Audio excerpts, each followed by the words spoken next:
Alrighty, everyone. Welcome on back to Thursday night CEDH at National 20 Games.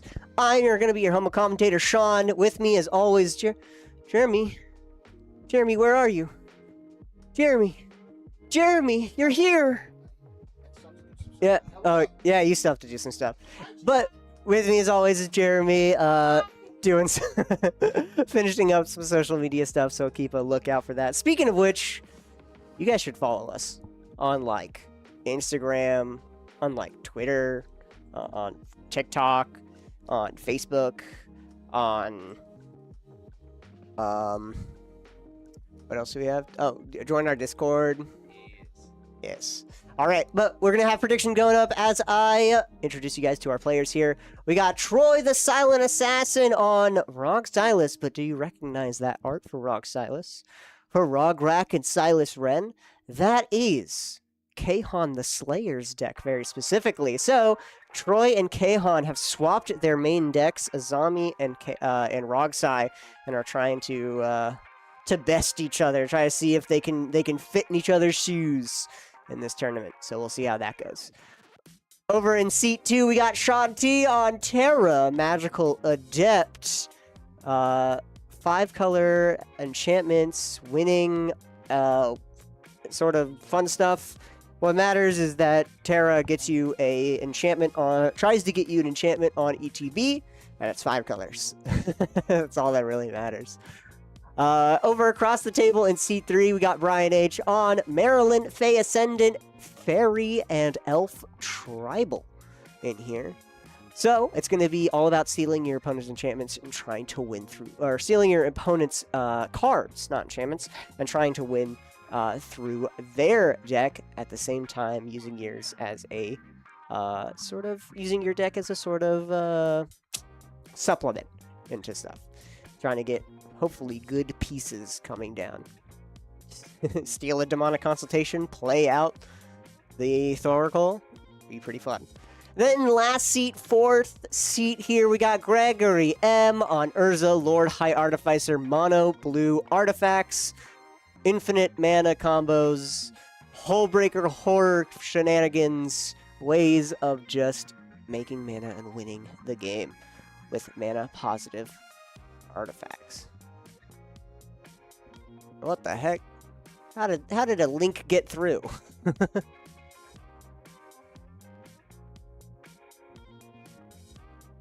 There we go.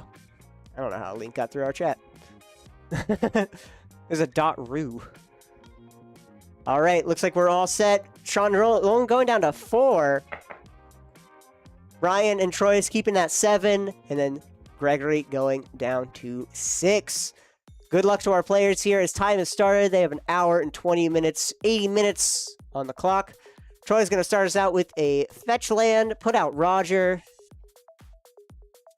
casting a Chrome Mox, and then putting down a... Yep. Putting down the Chrome Mox, imprinting a black card onto it, and putting down Vexing Bauble. Vexing Bauble is a little bit of a stacks piece. Able to try to slow down, but it also is to sack itself. That way you don't get slowed down. Whenever a player casts a spell, if no mana was spent to cast it, counter that spell. Sean T's putting out a shock land, shocking it in, and getting a Deathrite Shaman, the 1-mana planeswalker. If I can spell. I put Deathrite. There we go. Deathrite Shaman. Out here. Then we cast out Silas. Troy, why are we casting out Silas now? What the heck? Guess we're slowing people down. We're going to Rite of Flame here with a Simian Spirit Guide. 3 mana. That is a Terra Magical Adept onto the field. Terra Magical Adept is a 3 mana 4/2. Mill 5 cards on ETB and return up to 1 enchantment that was milled that way to your hand. And then it flips over into something we don't care about because it'll never see the light of day. We flip over 5 cards. That's a whiff.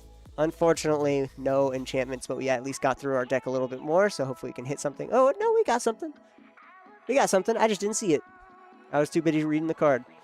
Opposition Agent coming on down with Brian on the end step. We're going to be placing a Wooded Foothills. Very interesting that we waited on.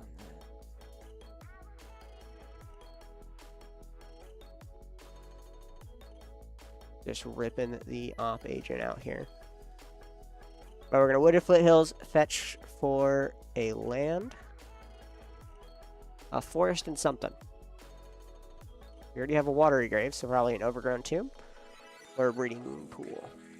Most likely a breeding pool. We can want probably a little bit more blue. Nope, a trop. I forgot that we're playing CEDH. We have dual lands. Tropical Island. I was still thinking the same thing. Same colors. Same colors. Then got 2 mana available. Again, ripping that Dark Ritual here instead of for Opposition Agent instead of Maryland, but we're just going to be placing out a Azorius or an Arcane Signet and passing the turn to Gregory. Gregory has a Mana Vault and a land out, 2 land out, and then we're going to get out Urza with a floating. Urza Lord High Artificer, of course, is our 4-mana mono blue commander. Every mono blue commander is going to be compared to Urza, pretty much.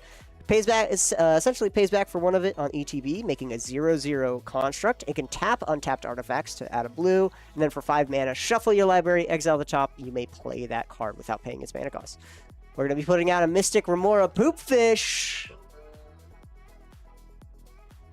Hopefully draw some cards here on a bunch of the spells that Troy and potentially Brian. Brian's more of a creature-based deck with the fairies and elves. But definitely trying to draw cards from Troy with this Poopfish and some from Sean. We're going to sack the Vexing Bauble to draw a card. Hopefully that slowed some people down here on the free 0-drop artifacts, especially Gregory here, trying to ramp with Urza. All the 0-drop artifacts becoming essentially Mox Sapphires with Urza out. We're going to cast out an LED. Gregory's going to draw a card.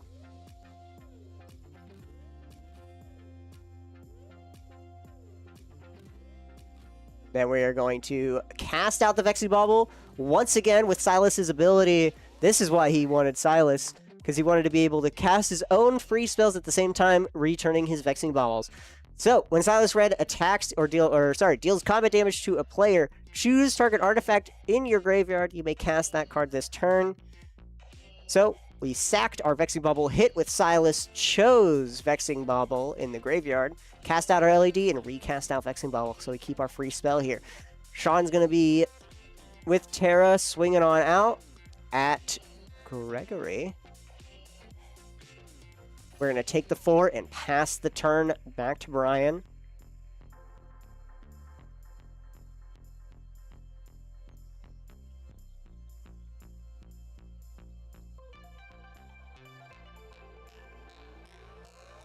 Maryland is a 5 cost commander here, so we're not quite there yet unless Brian's able to get out some more some rituals. Perhaps we already used our dark ritual.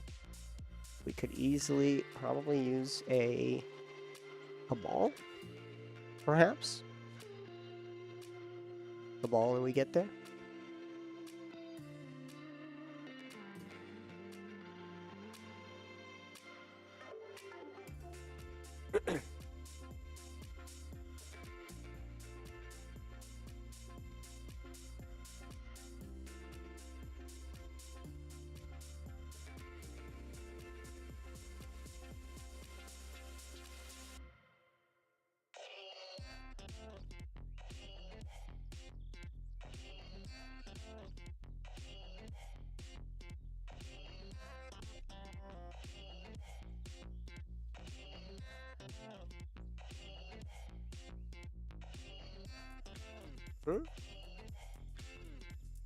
Oh, I see what's wrong. Give me 1 second. Jeremy, if you can take over for a sec.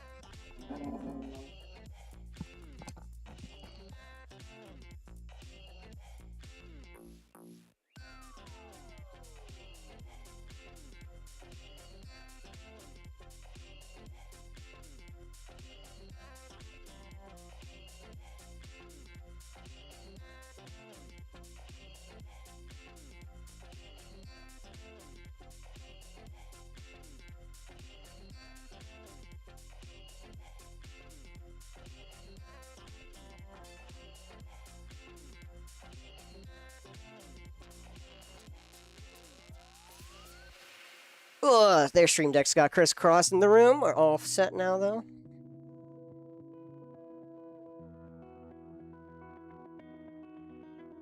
Back over to Gregory's turn here. We got a Hermit Druid on out for Brian.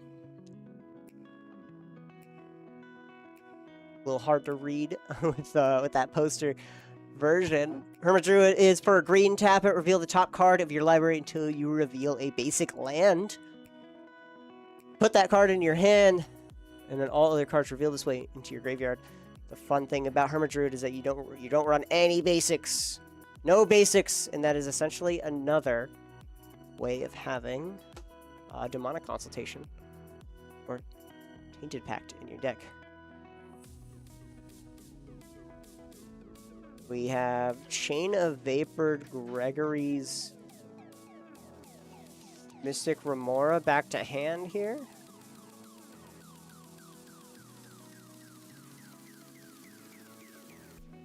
That was on Greg's end step.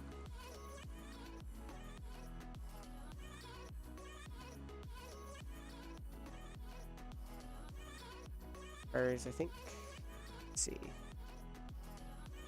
We're gonna sack it and return the Hermit Druid. Okay, we're gonna be continuing the chain. Brian is not gonna continue it. Alright, going back to Troy's turn here.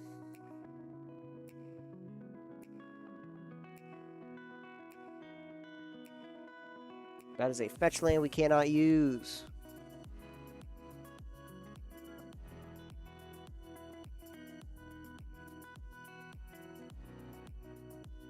Actually, with that opposition agent out, Bro's going to be looking to try to get rid of that.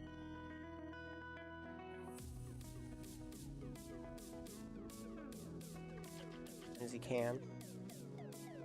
Maybe swing in with Silas to incentivize Brian to sack it.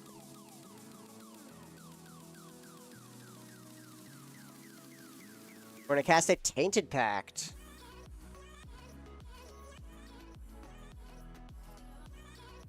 Mystic Remora trigger on Sean's turn, drawing a card.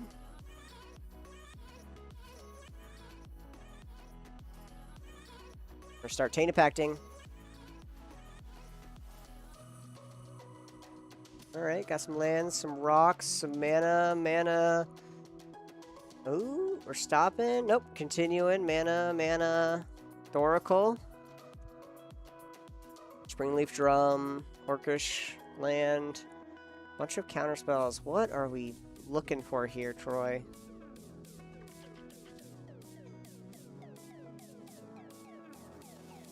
Demonic Betrayal? Nope. Underworld Breach. We're going to keep the Underworld Breach. Okay. Cast it with 1 red floating.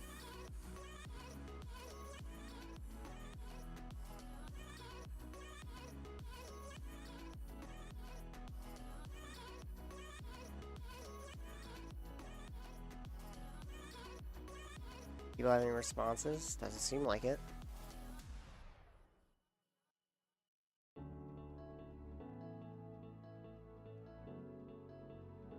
Since we did sack our hand to the LED here for the red.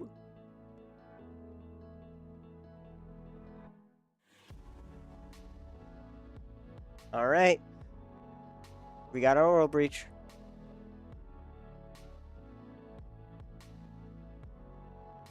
We're going to crack the Vexing Bauble to draw a card with the 1 red. We move to combat. Silas. Swinging.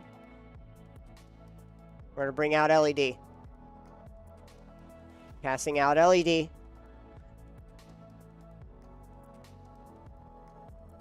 LED's good. Mr. Grimoire draws a card.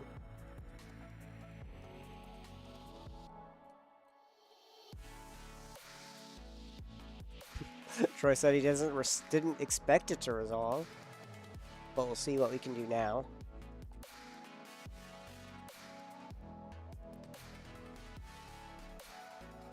Oracle's out of here. We have a Chain of Vapor. Pretty much just going to be trying to get as many cards as we can. Being able to maybe Chain of Vapor that Mystic Grimoire out of here. And be counting up our mana.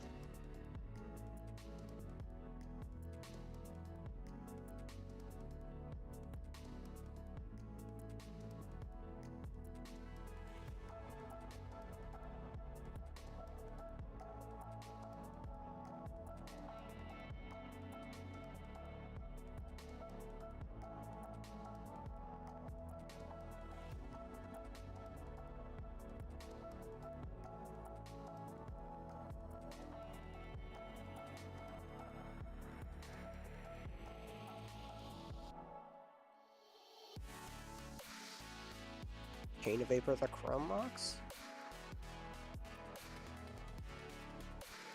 Then we're gonna sack.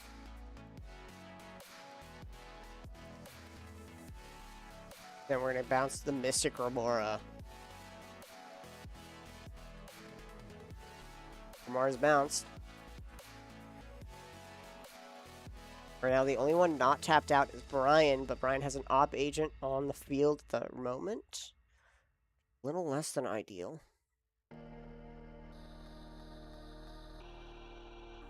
LED's gonna resolve. Trying to fill up our graveyard a little bit more with lands here with the chain. Cast out Chrome Mox, imprinting. Flare of Duplication.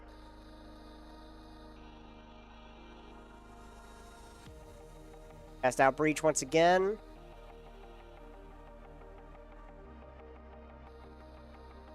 Like I said, this is was just trying to fill up the graveyard with lands here and other things to sack and use as breach fodder. And it gets stopped by Force of Will from Gregory. Ugh. Force of Will stops that. Unfortunate. Gregory did have it. Very interesting. Gregory was saving it to stop maybe something like the WinCon here. Why is that resolved here with that Force of Will? Sean's going to be putting out a Tender Wall. Tender Wall.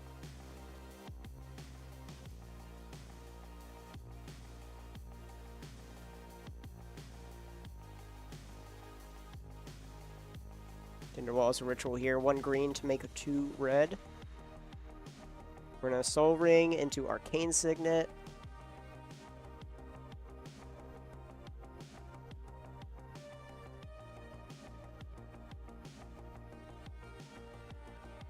Then swing Terra at Brian.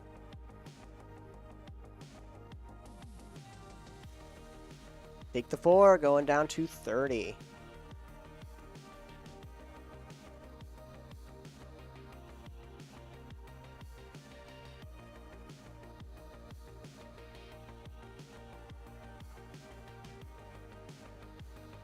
Counter souls.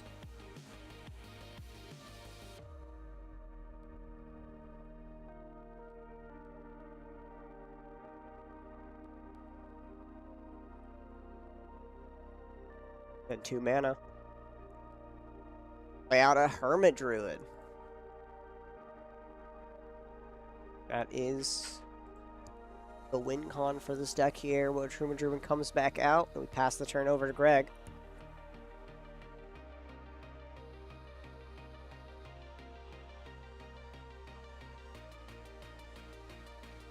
Greg plays out a Emergent Zone.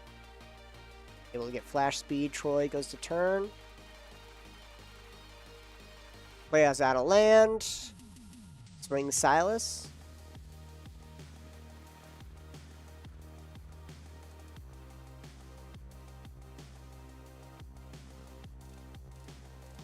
Going at Brian. Death Toucher. Brian is not willing to sacrifice his Op Agent or Hermit Druid to this Silas Wren quite yet. Taking it. And then we're going to cast out Vexing Bauble here once again. He's going to be able to draw him a little bit more cards. Maybe get back into the game.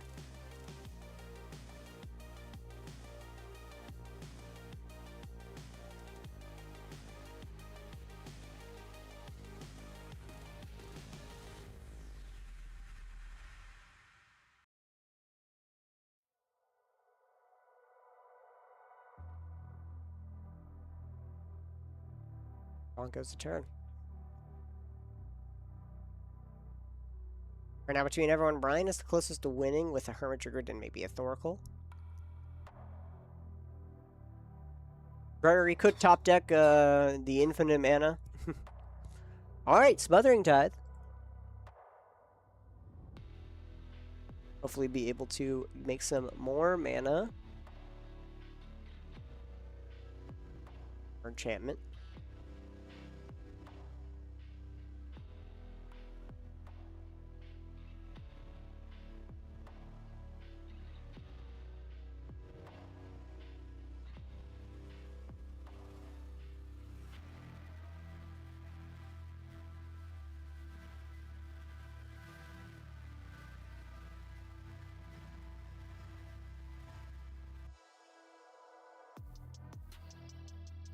Right. Carl's probably going to swing out with Terra at Brian. Yep, moving to combat. Yep, at Brian once again. Taking the 4. Demonic Consultation.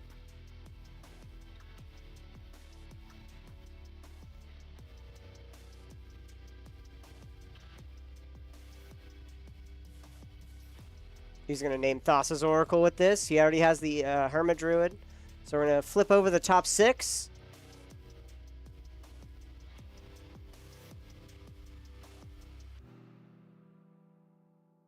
Brian? Brian, can we see the top 6?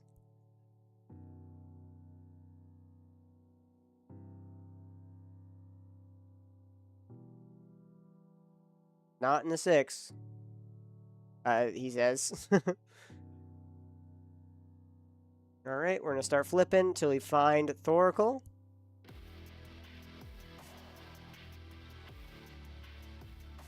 Cloud of Fairies, Soul Ring, Pact, Reanimate, Crop, Talion, Manama, Swan, Mental Misstep, Land, Artifact, Creature, Creature, Creature, Creature.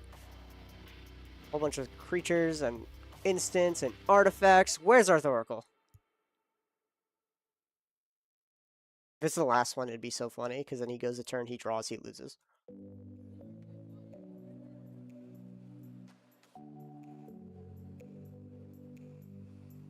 All right, let's continue.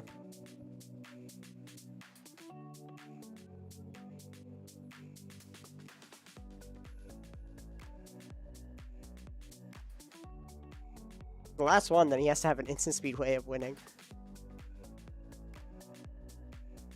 There it is. Thoracle. Last 5. His opponents have a way of making him mill a bunch on his upkeep, then he probably might lose here.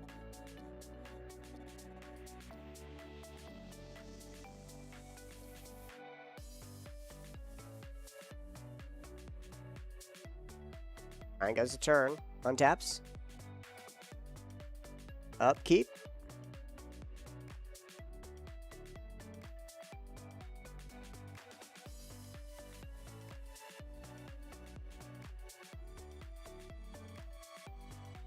Alright, everyone passes on tosses.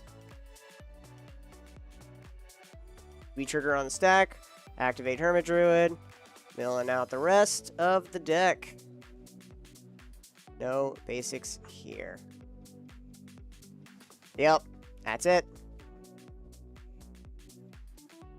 All good. That was Brian's win. I made it. What's up, guys? Oh, I'm ready. look, Brian just won. I just got here. Bro. Yeah, well, he Thoracled in Hermit Druid. Oh, sorry, he could Demonic Consultation for the Thoracle, and then Thoracled, and then Hermit Druided. I just got here, man. Come on. Welcome on back, Jeremy. All right, but that's round 1. Nice chill game of Commander. Everyone's just kind of doing their thing, and Brian took down the Silent Assassin. Brian took down. But Silent Assassin's not playing his main deck right now. He's on Kahan's He's on Kahan's Roxai. Is Kahan on a zombie? Yep. Kahan's playing a zombie right now. I'm gonna go look at see how he's doing after this. All right, sweet. Well, we'll be back for round 2 in just a little bit, so stay tuned and get ready for round 2 as we get even more CEDH games in. So don't forget to check out our socials. Don't forget to join our Discord. And don't forget to check out our website, natural20gaming.com. Oh, yeah. For all your gaming needs. Heck yeah. We'll be right back. Stay tuned.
wanting to be sure. Chaos in my mind, constant deja vu. But every time, it comes back to you.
Hello, everyone. Welcome on back to round 2 of Thursday Night CDH and Natural 20 Games. I'm your humble commentator, Sean, with me as always. Jeremy. And we got some fun news. I believe we got a fun little event coming on next Thursday. Oh yeah, next Thursday we have the pre-game event here at Natural 21 Game Lounge next door to the card shop. It's a little kickoff to MagicCon over the weekend. So if you guys are interested, make sure you guys come by next Thursday. I believe it starts at 6 p.m. Let me make sure what time it starts real quick. It starts at 6 p.m. to 10 p.m. April 30th.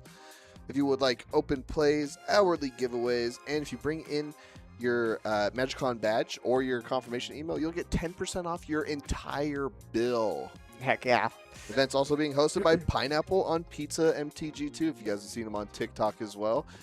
He's going to be hosting the event here at the bar. So make sure you guys stop by next Thursday for a fun night out. If you guys aren't CDH players and just want to have a fun night out anyways. Right before MagicCon, right before coming in, you know. Oh, yeah. It's the pregame. It's the tailgate, baby. The tailgate event, true.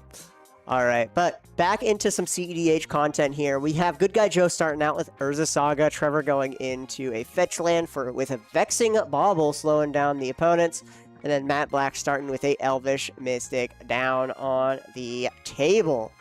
Moving over to Gustavo the Blank King today, trying to go for the Storm King on Prismari, the Inspiration. Storm, fun stuff here. Prismari the Inspiration, instants and sorcery spells you cast have Storm. It's a 7 mana 7/7 with flying and ward to pay 5 life, so nothing to scoff at. But It's gonna be a while until he can get it out, unless he can ritual his way into Prismari and then storm off. We'll see how this goes for him. The moment we got Good Guy Joe playing out a land. Sorry, real quick. Just want to make sure I get these started before we forget. Oh, prediction! Whoopsies! Let's not forget about that. Please do channel points bets, everybody. Who's going to win the game? Put it in, put it in, put it in. Trevor the Nightmares putting out our Kyrian Ranger. Oh, I forgot the commanders. I put the names up. I didn't put the commanders. I got it. Thank you. Yeah, while you were getting things ready, I was getting it. Thank you, thank you. Of course. Kyrian Ranger here. Return a force. You control untap target creature. So we paid mana and then returned a forest to untap, quote unquote, Kyrian Ranger and played it back. So we have an open mana. No more mana though for Trevor right now. Elvish Mystic. See Mapback playing out at Beseiju and passing the turn over to Gustavo. Gustavo fetching out a Thunderous Falls to surveil 1.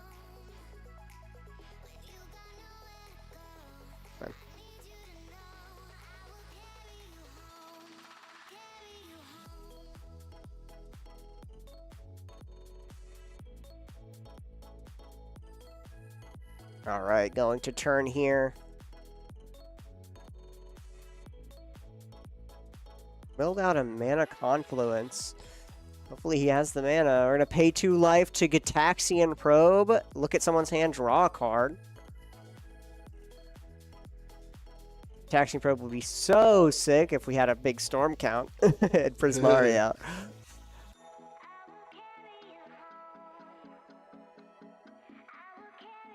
We're currently looking at Good Guy Joe's mono red Magda right now.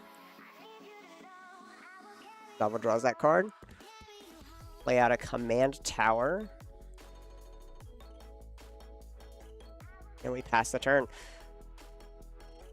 Joe with Magda, Brazen Outlaw out. Magda. Magda. Treasure tokens. Dwarf get +1/+0. Tap dwarf, make treasure. Tap sack treasure, get big dragon or an artifact. Mainly an artifact. But with Magda out, we're going to be hopefully looking for a little bit more combo pieces here for Magda to go off. We got an Urza Saga as well.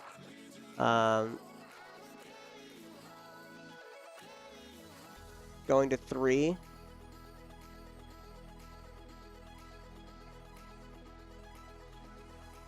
All right, we draw our card for turn. Then the Saga triggers. There we go. Let's sacrifice our Saga. We float 1.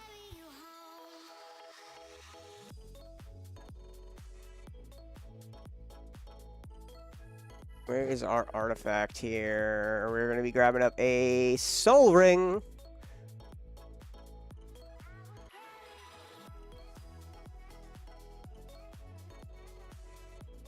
Soul Ring comes on out. Of course, tapping it for 2 mana. Right now, look at that. He's got the Dwarven one. Got the Dwarf Soul Ring. He's so fancy. I forget how much that Soul Ring actually goes for. Let's take a look.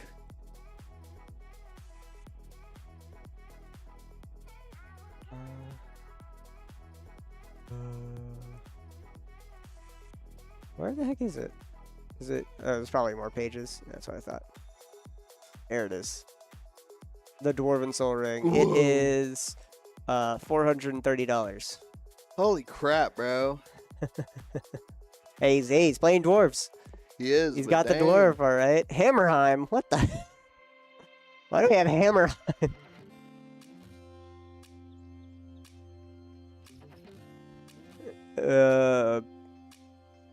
Hammerheim. Tap to add a red or target. Remove land walk ability from target creature until end of turn. Interesting. Oh, he's running that because of frickin' the Ugder Magda. That's like whenever you commit a crime, make a tapped treasure. Okay. So you know what committing your crime is. Yeah, it's like targeting something. Yeah. And so when you tap Hammerheim for the remove land walk ability from target creature. Oh, it just has a random land walk? Yeah. Well, it doesn't even have to have a land walk ability. Just target a creature. Ah. It would remove any land walk abilities if it had it. That's Sure. funny. We got a Relic of Legends on out here now. paying all for it. And a Vexing Bauble, number Ooh, 2. No more free magic. Well, Trevor already had one. Oh. So double no free magic and a Damping Sphere. Oh my word. Damping Sphere here as for 2 mana.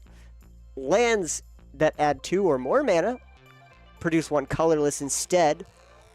And then each spell the player casts costs 1 more to cast for each other spell the player has cast this turn. It is Anti-Storm. Gustavo is not happy.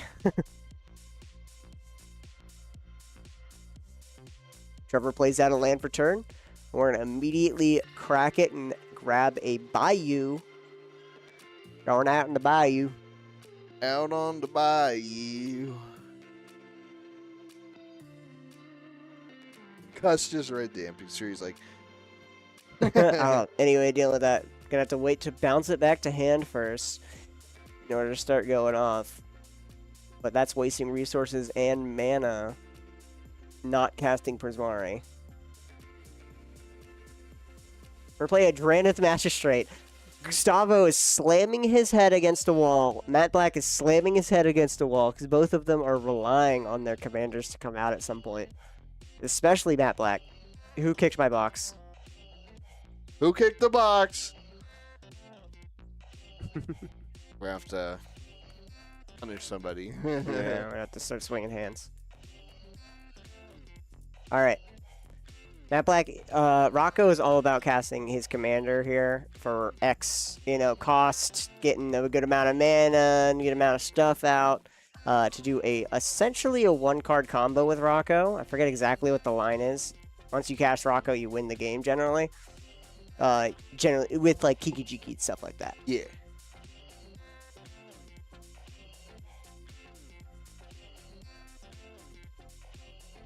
Matt Black playing down a Badgermole Cub. Solid 1-card card. 2 mana, 2/2 Earthbend, and everything. Every creature tapping for mana taps for an additional green, or you add an additional green with Badgermole Cub. Pretty good. Beseiju and Elvish Mystic out. Gustavo goes and plays a Born Upon a Wind. We're gonna draw a card. We're gonna go to turn. That was just to draw a card. Oh man, Gustavo's not quite happy.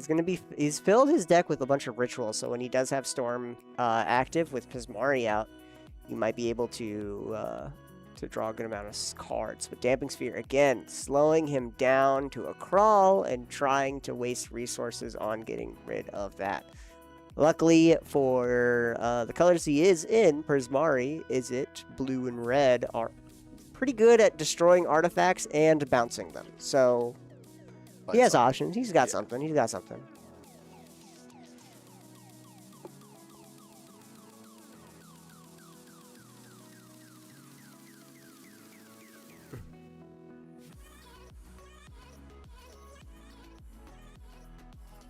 On main phase. What are we casting here, Gus?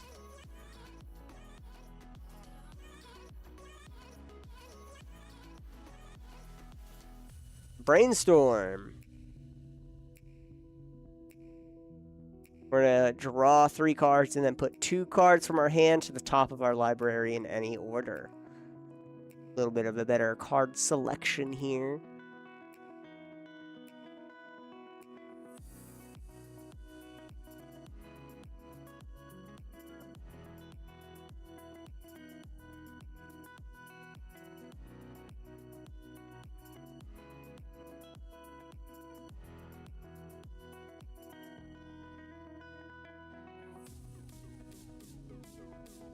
And passes the turn.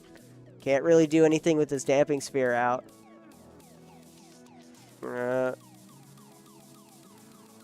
Tap Magda here. Or with Relic of Progenitus Relic of Legends to make a treasure and then go to turn. We have 1 treasure available.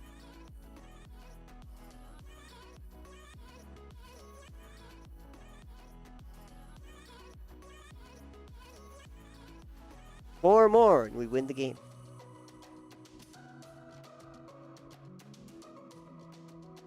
Maybe get a bit more dwarves out too. Could help speed things up. Also, spells getting treasures could help speed us up. You got to strike it rich here. 4 mana. 2 red and 2 colorless. A roaming throne. Ooh. There's another dwarf, technically. Roaming throne, 4 mana, 4/4. Enters the battlefield, choose a creature type. It's that creature type. And if a triggered ability of another creature you control of the chosen type triggers, it triggers an additional time. Or treasures. More treasures. That's going to be exactly 4 if he taps both of them down with Relic of Legends. This has to be responded to now. Joe ain't messing around. Joe ain't messing around at all. Joe came to game. Oh, Like, I got C1 for once. I finally got C1. Bam, roaming throne. So this has to be countered here.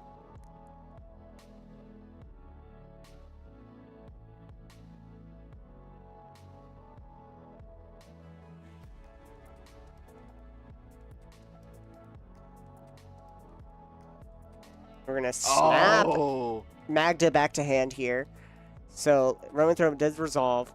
We're gonna tap Magda here for 2 treasures. Or actually, oh, we're snapping it in response to the roaming throne. It did not resolve. So we're just gonna tap Magda for 1 treasure here. We are able to. Okay, never mind. I forgot. Relic of Legends only taps legendaries. Roaming throne does not tappable. So we're gonna use the 1 floating from Magda and the relic in order to recast Magda down here.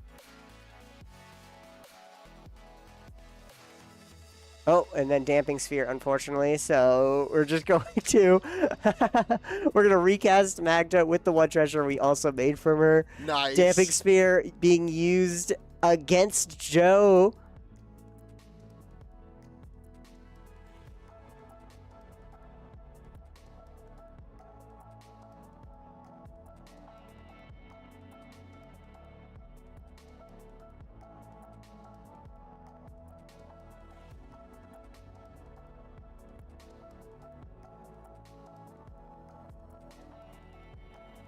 See, is there anything else on Joe's turn? He's out of mana. I can technically make, I guess, 3 more mana from a Magda tap, but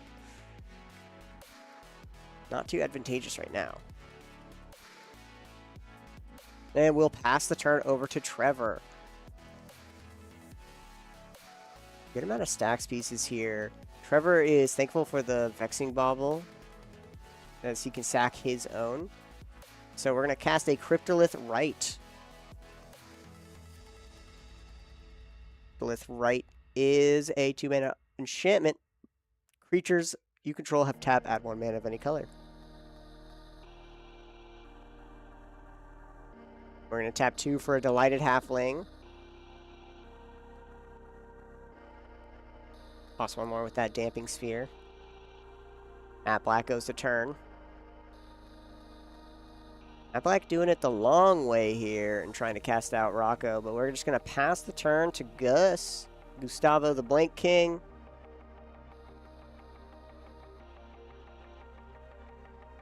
We need to get rid of this Damping Sphere as fast as we can in order to storm out.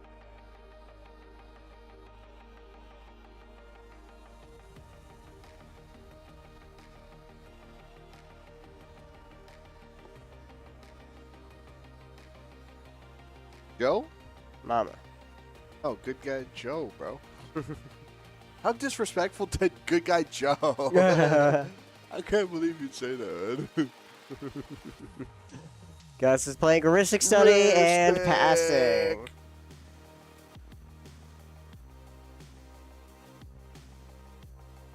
Here we go.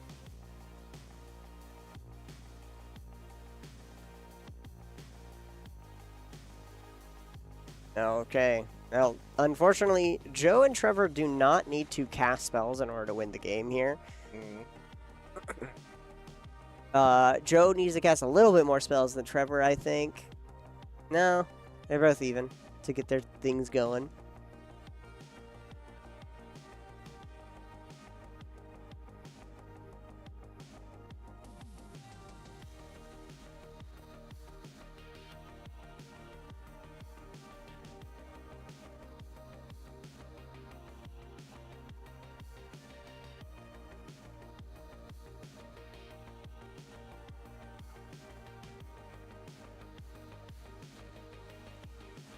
That's just the ones I clicked on.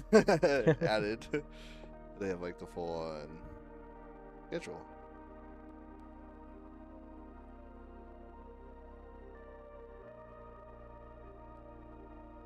All right. Joe has 3 treasures and can make 3 more if need be with swinging with roaming throne and Magda. Gus wouldn't be able to do anything and also have sacking available for Magda to pop off. It'd be hard though. 'Cause maybe Trevor might have something, but I think Good Guy Joe might just win here. All of his opponents are kind of tapped out.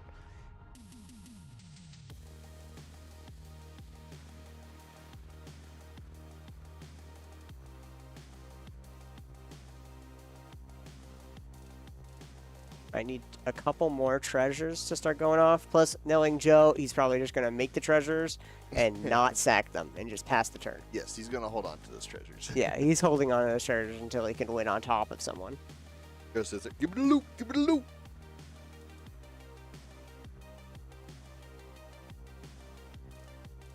Even though I think he can just jam here.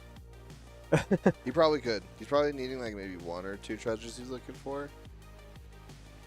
Oh, look, 2 more treasures. 4 more treasures. Yep, because I think he wins. yeah, I think Joe's is planning his Yeah. win right now. he has 7 treasures total here. He needs 3 more to do 2 activations, and he'll truly win the game. Which is easy. So he's gonna sack 5 and activate Magda. Mega. Everyone passes. Everyone's good, and Joe searches. I think he's good to just win. Guy Joe. Come on, just jam it. Don't sandbag it. I think we've never seen Joe like in the number 1 seat. We've only seen him in like seat 3 and 4. Yeah. He's finally in 1 seat, so he can go off a little harder now. Clock of Omens, yoinked. He has Roaming Throne out, so that is a dwarf. That is an artifact, so he can untap it with Clock of Omens and retap it to make 2 treasures. So because he's netting 1 each time, he has infinite mana, infinite treasures, and he's able to pop off.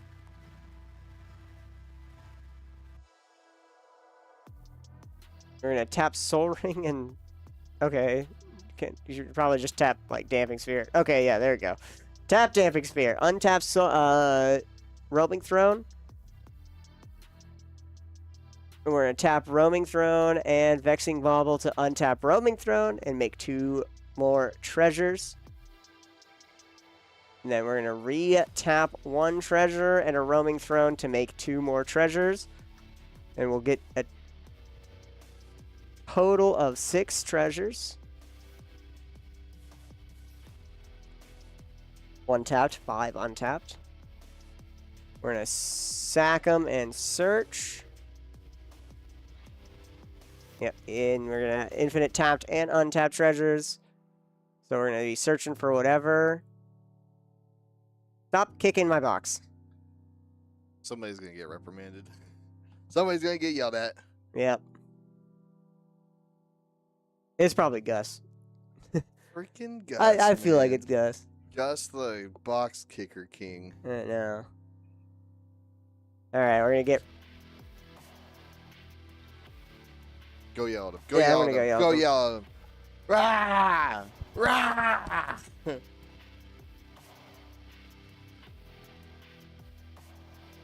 don't even know if they're kicking the box or not.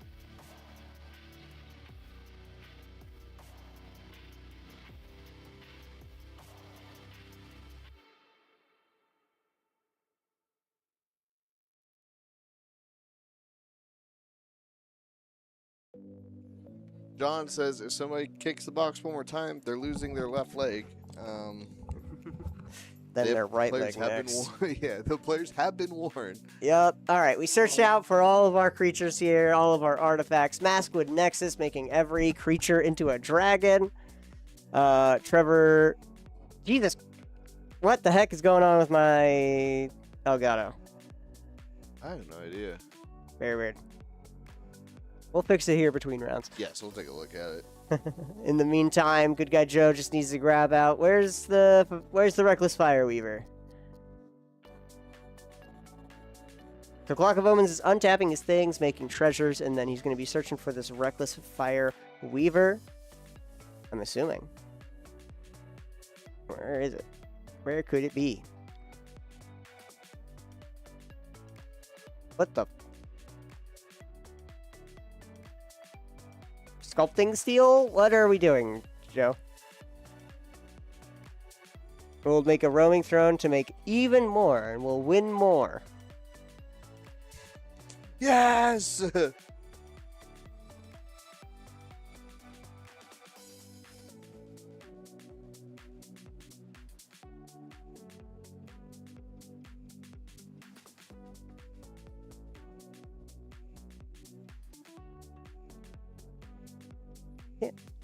I don't know what's going on. It's strange.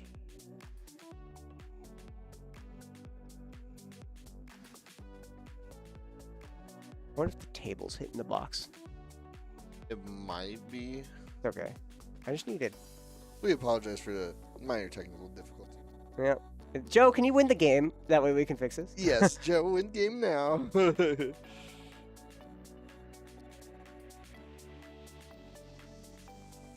Joe has searched his deck 5 times.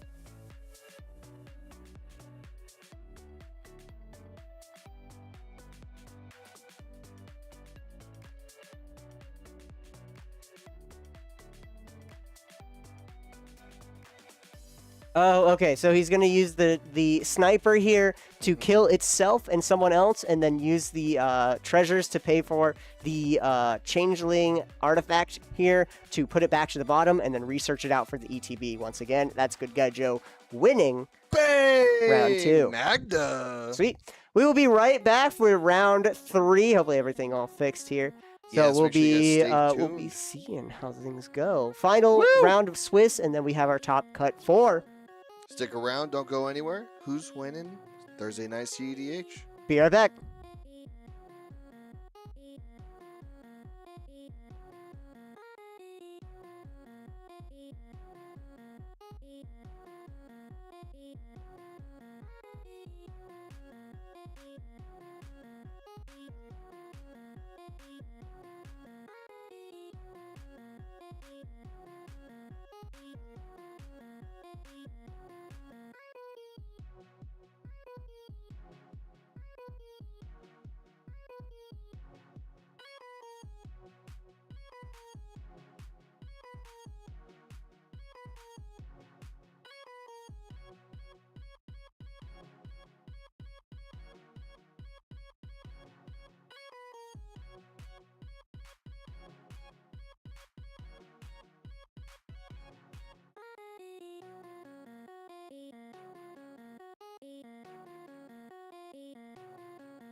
just wanting to be sure.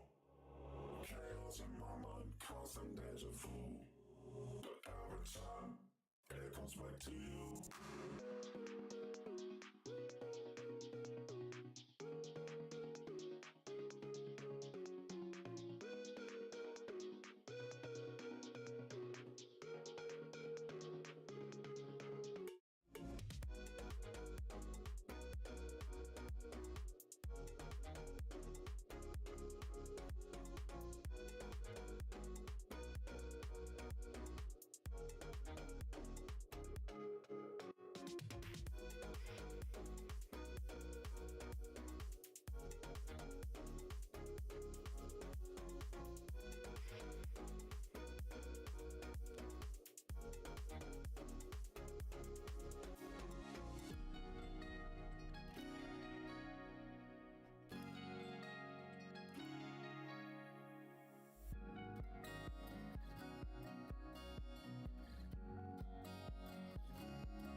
Ooh, baby, and we are back for more CEDH fun.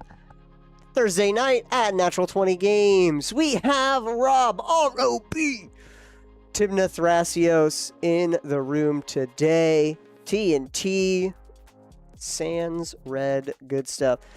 Next tour, we got Nasty Nate on Rog. Timna, good old Mardu, Turbo, the Nuts. Across the table, we got Tommy H on Aragorn, the Uniter, 4-color Sans Black. Color matters spells. Let me just real quick get Aragorn out here. That way you guys know what Aragorn does. There it is, the Uniter. The Uniter here. Whenever you cast a white spell, make a 1/1. Whenever you cast a blue spell, scry 2. Whenever you cast a red spell, deal 3 damage to a target opponent. Whenever you cast a green spell, target creature gets +4/+4 until end of turn. And then lastly, we got Chris T on Sammy Wildcat, Captain some Boros Artifact Affinity. Trying to get out a bunch of artifacts and comboing off the best way possible. Probably with like Reckless Fireweaver, Magda's shenanigans, or some other way. A lot of big artifacts here.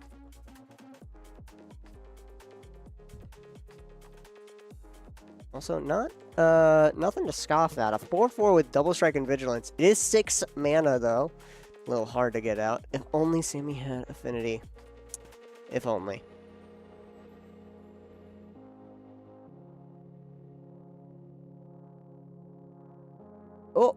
Oh! Welcome back, Jeremy. Had to go to the little Planeswalker's room. Yeah, little Planeswalker's room. Had to empty the mana, you know. Empty the mana pool. Yeah. Oh. All right. So Chris gone down to 6. Tommy, don't know. We got a pregame, I guess. Rob's going down to keeping the 7, and then Tommy is also keeping 7. Good luck to our players here. Gemstone Caverns. We already know Tommy has a pregame Gemstone Caverns. Let's get that on out here. What are we exiling, though, Tommy? Another land? Perhaps a spell, an artifact, maybe? Maybe something we don't want in this early game. This early turns. First turn of the game. Okay, we're putting a Mystical Tutor exiling, so we're not tutoring today. Usually that's what you're using the Gemstone Caverns for immediately. You gotta find something juicy, you know? Something to start with, a big punch. Yep. Guaranteeing some stuff here. Got a luck counter on it, a little Labubu. It's a Labubu luck counter. Oh, no, dude. Oh, no. Oh, Tommy, what are you doing? What's going on, bro? Land fetching with a Lotus Petal on the field. What are we grabbing up? You know, to each their own. To each their own. I ain't no judge. You can't get down with Labubus. I mean, I've, you know, it's not my thing, but you know, I'm not judging. My girlfriend does enjoy Labubus though. Yeah, I've had a roommate who was really into Labubus and a friend. They were I can't get down for those little things. Is it Michael? No, Michael that's someone has else. a secret Labubu collection. Be honest. You walk in, he has like a shrine. Anyways, okay. A shrine in Michael's room. But we got Badger Mold Cub coming on out. Nasty Nate putting down a. Rob's gonna strangle me for talking about Labubus. I'm sorry, Rob. Rob's gonna be mad. I mean, come on, it got brought up in the game organically. You know, so the game. Nasty Nate coming in turbo again with the Scalding Tarn fetching with a Goblin Welder on out, being able to swap some stuff, swap some artifacts in yards and on play, with a Paradise Mantle equipped onto Roger and a Chrome Mox to pay for it. Moving over to Tommy's turn, we have a land into Mox Diamond, discarding a shock land with a Poop Fish, Mystic Poop Remora Fish. coming on down. Poop Fish. Poop Fish. The You move classic. upkeep, play 4, or I draw cards. What is that? that is a standard classic from Kaladesh. An Aether Revolt. An Aether Revolt. I'm trying to remember. 1 second. I got it.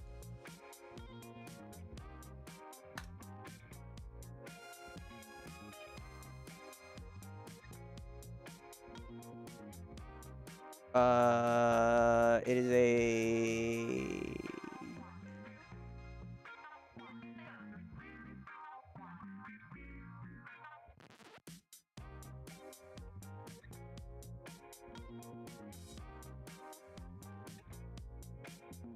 What set? I'm forgetting which one. Artifact creature with haste. I'll look for it. I found it. It's Bomat Courier. So for whenever it attacks, exile top card of your library face down, and then for 1 mana, discard your hand, sacrifice it to put all exiled cards with it into your hand, and it has haste. We got a Weathered Wayfarer out in the field here to try to fetch out some lands and ramp. Our Badger will come, of course, reanimating our land last turn, paying for that. And we also have a Dryad Arbor. We're flashing in a Fairy Mastermind, and we have Tymna here, so we're swinging on in with Tymna. Tymna's activation, or Tymna trigger, we're going to be drawing a card here. Got a Phyrexian Tower, tap it for a colorless, or tap and sacrifice a creature for 2 black mana, and we pass over to Tommy. Again, Destiny is ahead with 5 mana come next turn, maximum of 5 mana. It'll be spicy to see.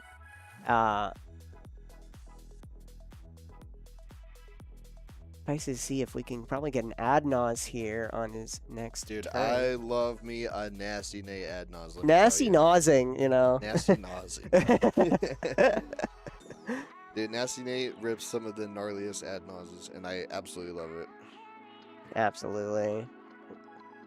I mean, it can either be nasty in like absolute heat or nasty in the worst stuff possible. It just dies. Like you just get lands and then like a Bolus of Citadel, and you're like, all right. Well. Chris is gonna go to turn here. Second land, Ancient Den. That's the card. Okay, I was trying to remember. Ancient Den, and we also see no swing with this Bomat Courier, so we're not going to be exiling the top card.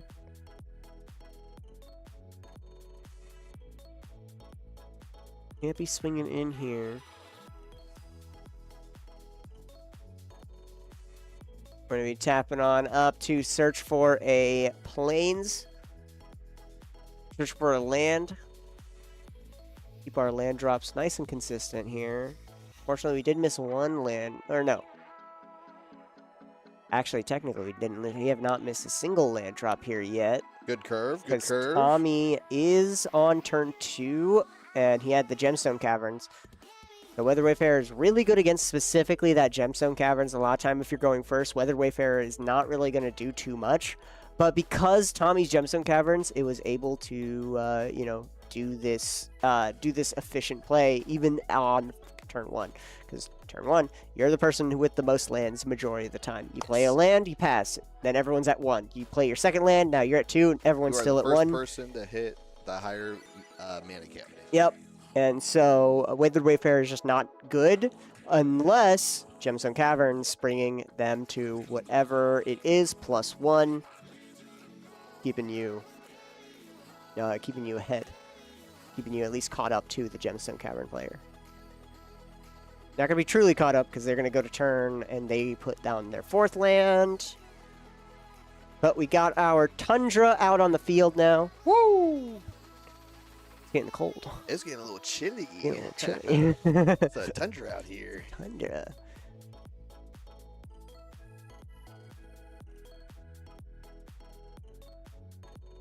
I just can't wait to see that nasty Nas.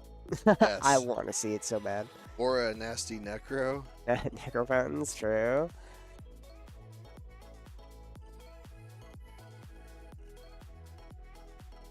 All right. And we got our Ristic study on out here. Now we feeding Ristics. We'll see. Ristic study, pay 1 every time an opponent casts a spell. They have to pay 1 or you may draw a card.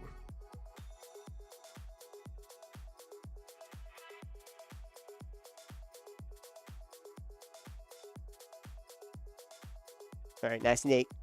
Goes to swing. Swinging at Rob with Timna. Chris has a 1/1 out. I'm surprised he's not just swinging over. No, it's going to swing over at Tommy. We're going to trade here with the Fairy Mastermind. Block.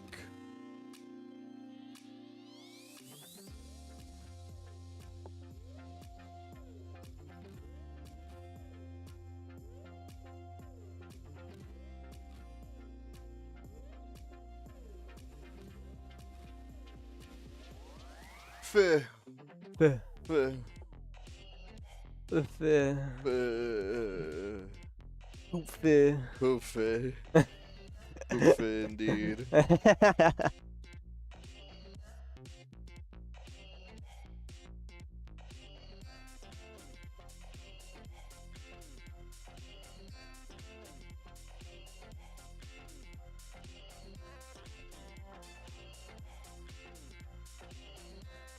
Faye is going to be blocking Goblin Welder. Clearing blocks damage. Ooh, before damage, we're going to Path to Exile. Swords it, or actually, Swords to Plowshares.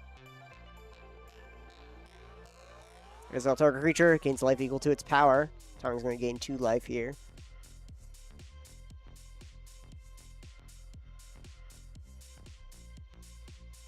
Tommy's thinking about something, though. Thinking hard. What does he want? This Fairy Mastermind. Gonna draw a card here from Mystic. Poofy. Oh, we're gonna be paying... Yep, we're gonna pay for Mystic. No, he does not. Swords.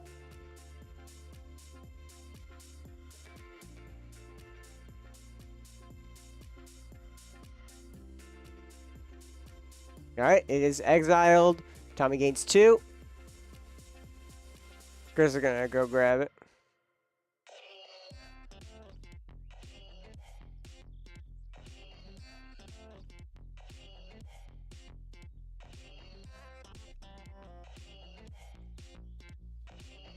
Alright. So, hits. That snake's gonna pay 1 life. Gain 2, pay 1, and draw 1. Goblin Welder did get blocked. S8 wasn't thinking it was going to get blocked here. Makes sense. A little unexpected. A little unexpected. He'd be essentially willing to sacrifice the Fairy Mastermind. To be fair, he does have Mystic Remora out, so he can gladly sack it and keep that guard draw. But he's going to be getting rid of the Mystic Remora, actually. Okay. Maybe he's got everything he needs. He's all good. Crack up our Wind Sweat Heath.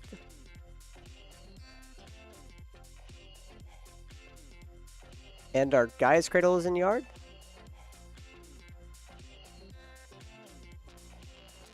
We're going to cast Ristic Study. Oh, okay. And we'll pay the 1 of Ristic Study on Rob with the fetched land.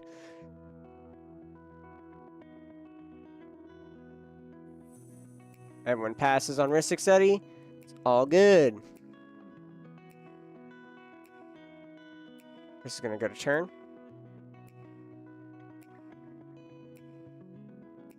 Now Tommy is finally open with that Bomat Courier.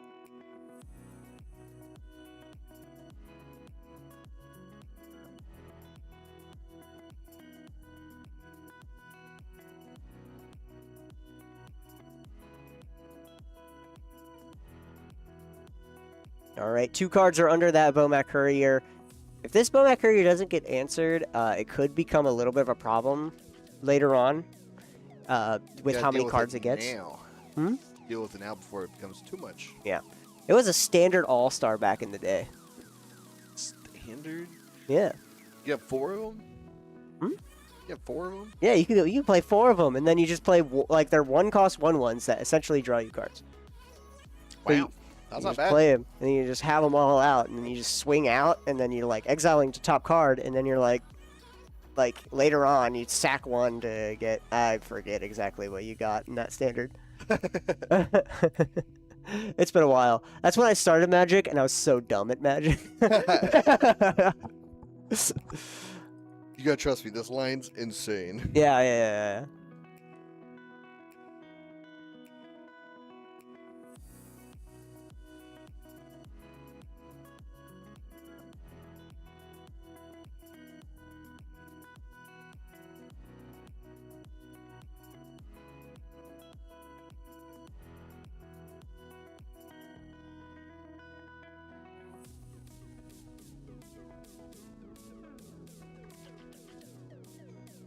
Show and tell. All right.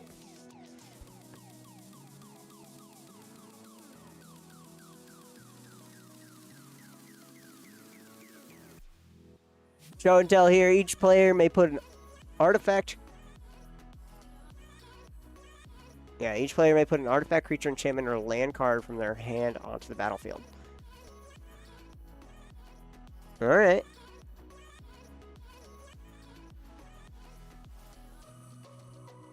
Is this resolving, says Tommy?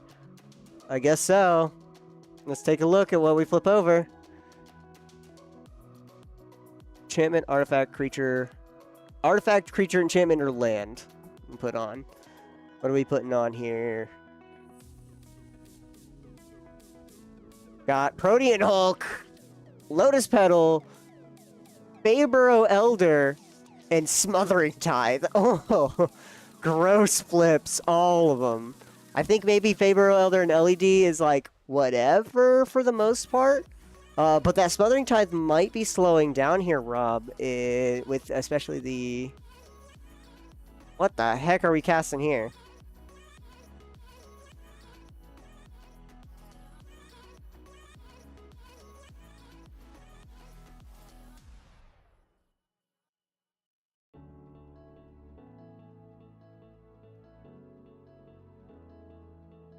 Now we have a Smothering Tithe. Tommy just realized. Pay 2.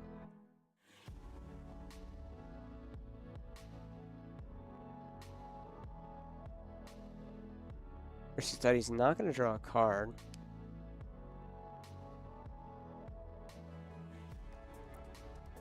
Alright, Protean Hulk. Let's start going. Let's see what we get.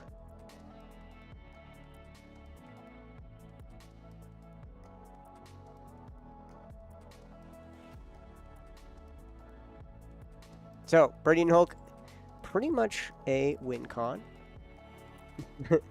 1 card win con here. 7 mana for a 6/6 that when it dies, search your library for a number of creature cards with total mana value 6 or less. Put them on the battlefield, then shuffle. Oh my god. Yep. So usually you get something like the Seer, like a sack outlet, infinite mana ways. Generally, one of the best ways is probably something akin to Chatterfang and Warren Soul Trader. Those are probably 2 of the best cards that Rob can get, essentially turning his life total into mana. Because you pay life, sacrifice a creature, make a treasure token, make a squirrel token, sack the squirrel token, make a treasure token, sack the squirrel token, but every time you lose a life, Yeah. So could be doing that. Or we could go for a straight win with something like, let's see, Passional Cub. We have a creature out here, Seer. I forget. Oh, it's been a while since I've run Protean Hulk combos. Random and Chatterfang. There's like a obscure one with like the Seer. I keep saying that one. There's like a Manticore with Persist, Melira, which is a green card that says -1/-1 counters can't be put on creatures, and Persist is if it dies, return it back with a -1 counter. and then a way to have like artifact sacrificing lose life. It's like a 1 mana creature. I forget. It's like something of the Vault. But essentially, you just get those for creatures, and you just infinitely sack the Manticore. We have to. Oh, it's restricted. So. Oh, now I have to.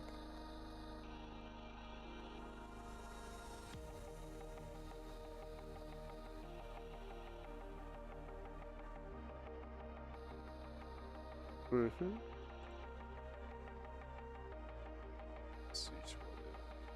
Yeah, trying to find a way to, like, message filter. Where's like block terms? There we go.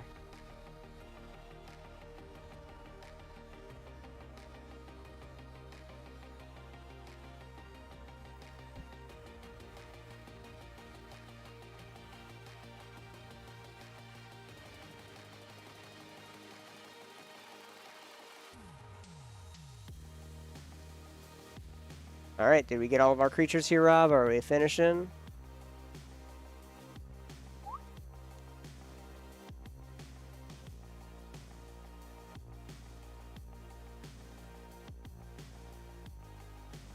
Radiant Hulk combos. Takes a while because, you know, you're grabbing up like 3, 4 creatures at a time.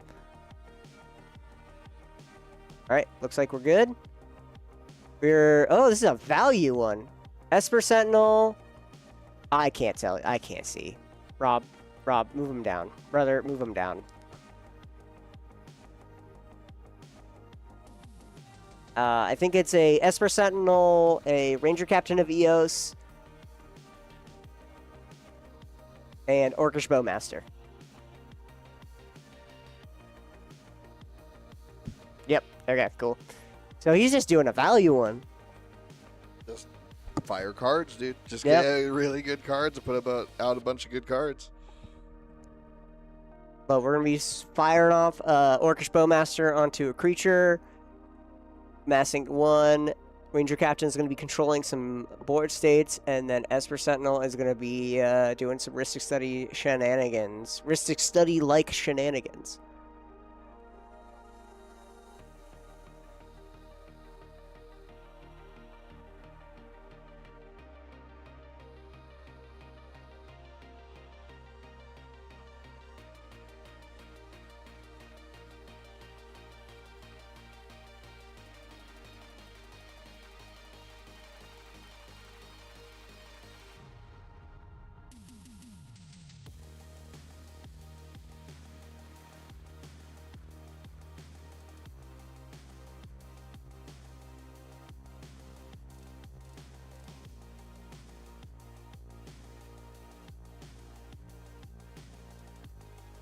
Probably going to be shooting out this Welder or Roger here with the Orcish Bowmaster. Oh, we're going to Deadly Rollick the Orcish Bowmasters in response to the target. That way he doesn't get any more Bowmasters or a bigger Orc army, with especially a Rhystic Study out in the field. He's not going to be caring about that, about the card draw and respecting it, you know. So, not like he needs to, but is we're also gonna be sacking for 2 black here, the Goblin Welder, to make sure that the target fizzles and he doesn't get an Orc army at all.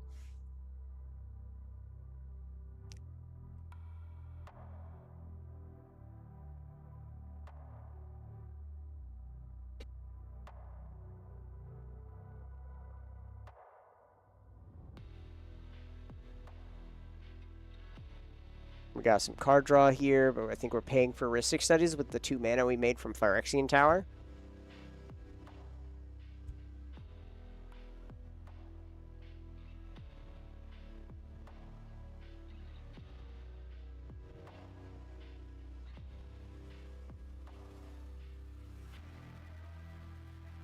Nope. He paid for Tommy's, did not pay for Rob's. First is going to make a treasure.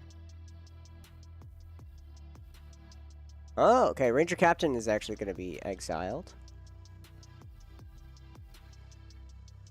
Master fizzles. Target's gone.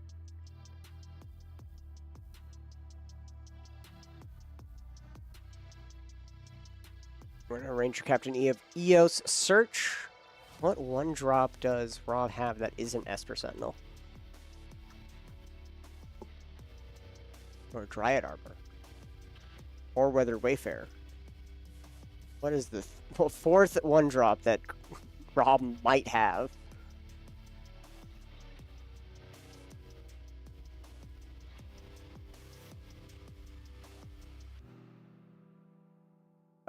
Delighted Halfling.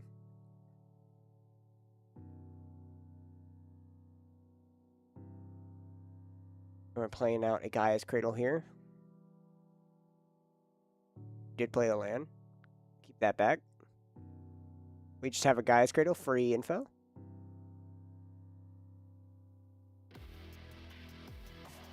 Pay the one for Ristic Study with the one floating Enlightened Tutor.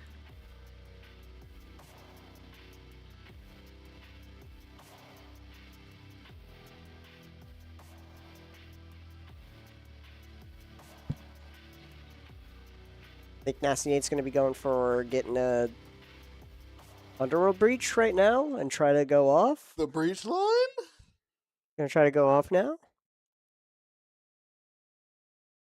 He's gonna, yeah, he deleted Ranger. He's gonna be grabbing up Breach. Everyone's recognized it at the table too.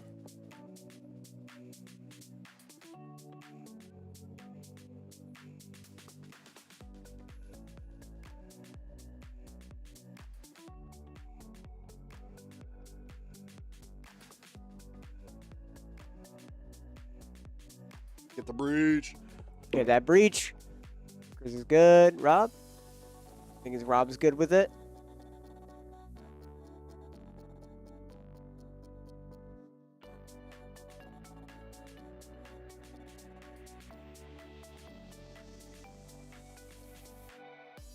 Oh, Ristic. We're gonna draw.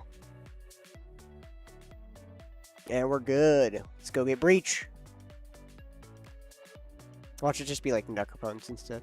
Yeah. Bolus's Citadel. Alright. That also works. I was thinking enchantment for some reason. Just enchantment. I forgot Bolus's Citadel is also good. So we're going to be winning off of Bolus's here. Interesting. Playing the top card. Rob's board state is a little bit, a little fat, a little big. Got Ristic, got Badgermole Cub, Weathered Wayfarer, Orcish Bowmaster, Esper Sentinel. Everyone's going to be wary of drawing cards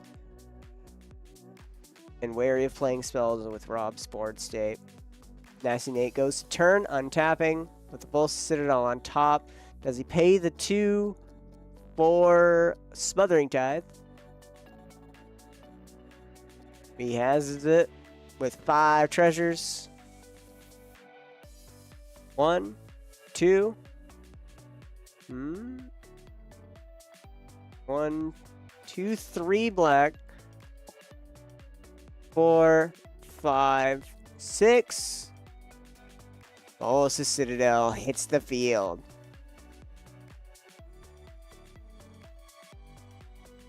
We also have an LED. We're going to sacrifice it to get rid of the Infernal Plunge for some mana.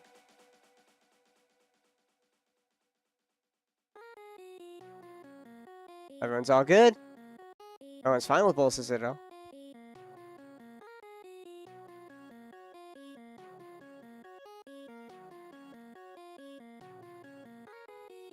We're going to pass on Bolus's. Everyone's good. Bolus's Citadel. We're going to start going through. Let's see. Orm's Chant. Oh! We're going to be silencing Chris for this turn. He was threatening to have something. We have some triggers on Ristic Study.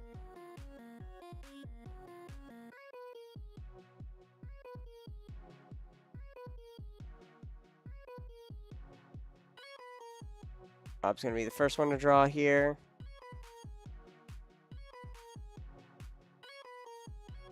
Chris is gonna respond before the draw.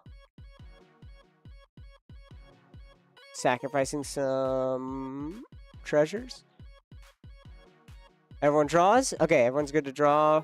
I was good to draw on the Risik. And Tommy's gonna draw. And then Chris is gonna make a treasure. Then Orange Chant, or Bowsmaster's also gonna be on the stack now because of Tommy's draw. Probably gonna start. Probably gonna be shooting Nate here. Yep. So every spell is gonna be costing Nate a little bit more life because of that Bowmaster. Now we have Orange Chant.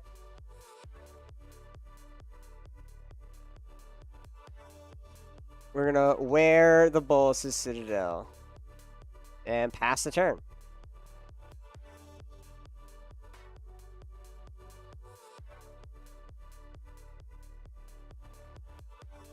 Rob and Tommy draw. Orcish Bowmaster triggers.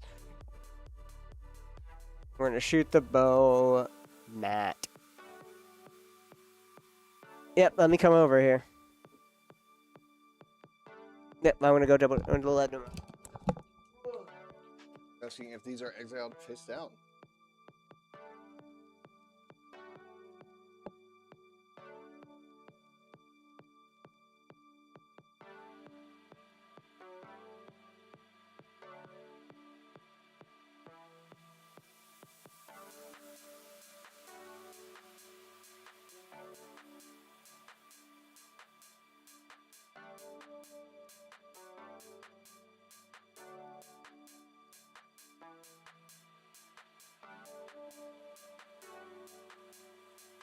Dodge.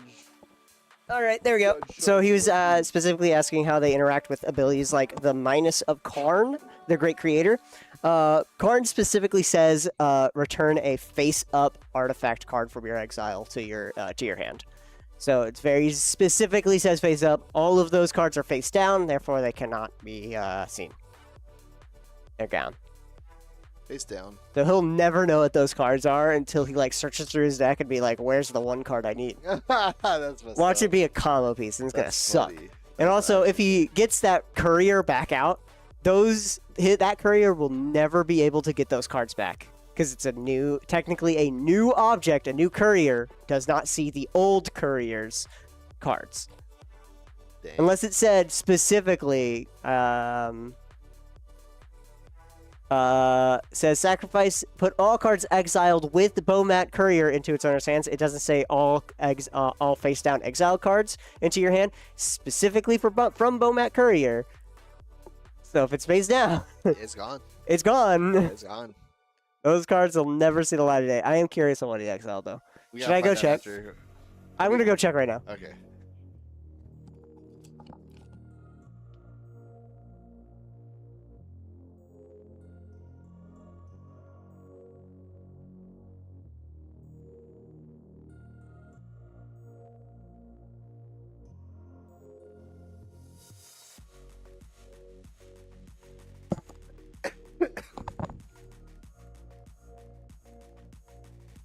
Is anything good? No, no, it's a land in Mox Opal. Nice. Yeah, no, it's nothing. It's Darn. unfortunately, unless he needs Mox Opal for something, it's nothing. I think Mox Opal would have been nice. Don't get me wrong. But unfortunately, no. Force of Vigor. So we're Force of Vigoring the Ristic Study and Esper Sentinel? Or Smothering Tithe and Ristic Study? Let's see. Yep, Smothering Tithe and Ristic Study. Everyone's good with that. Chris has a good amount of treasures out. He don't care about this. Chris is just stacking his bread. Yep. All those treasures. That's Chris's rent right there. He's got treasure to spend. He's got treasure to spend. Tommy is going to go to turn now.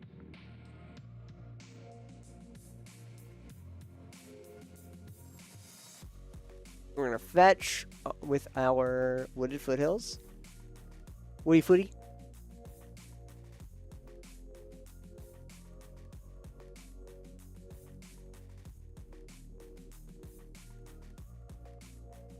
Chris has a good amount of artifacts now, so he might be playing Sammy just to start storming off, especially with one less Rhystic Study to worry about, and only an Esper Sentinel on Rob's field, so the first one is what he has to pay a little bit more for, but after that, then he's able to start storming off with artifacts. Oh, yeah. All those treasures are going to make everything cost one less. You can use them to make more, to both cost one less and pay for another mana. That Faber Elder is also ramping Tommy quite a bit.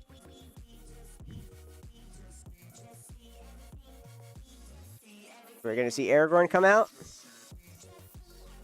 I'm surprised he's not going to try to use the Faber Elder, but I guess might as well get all the colors from Faber Elder first.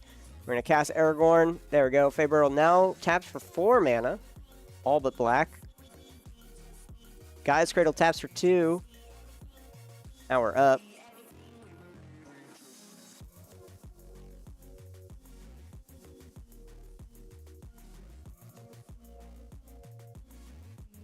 Seven mana total and an Aragorn to start going off.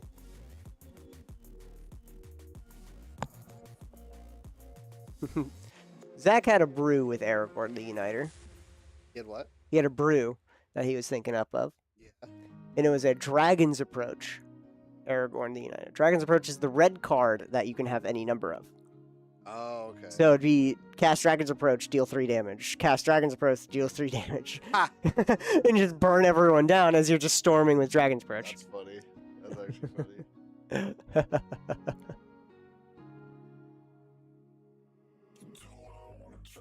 So, I'm curious on Tawny Hunter's brew for Aragorn the Uniter. Very rarely do you see 4-color commanders and they're not partners. And it's always very interesting to see what they do. Got a unique element to them. Mm-hmm.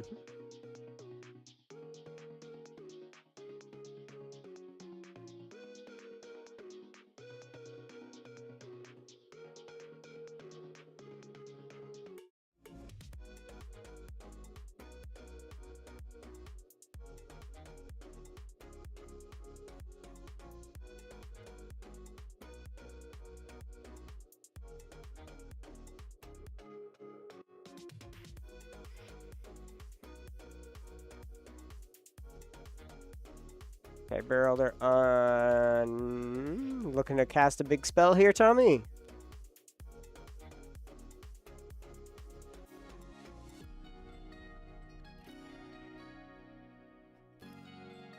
Four. 5. Finale. For X equals 2. And Esper Sentinel, we're going to be paying for Esper Sentinel.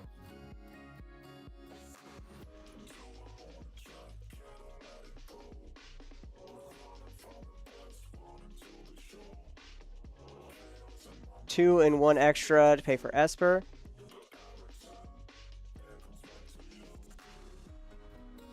All right, we paid for it.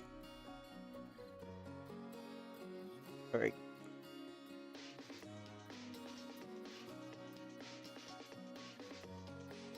All right, let's see what we're grabbing here for 2 mana. We're gonna grab a Drannith Magistrate. Is that what you said? Rob was expecting an oof. Collector oof.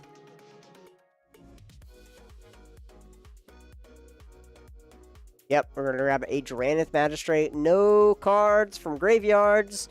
No cards from command zones. That's Chris is going to get slowed down here unless he has a way of killing this Drannith Magistrate. Chris, you got a bolt? You got a lightning bolt? Let me see that lightning bolt. Collector Doof also would have been a really good one. That would also stop Chris here because those treasures no longer matter. Rite of Flame. Make 2 red.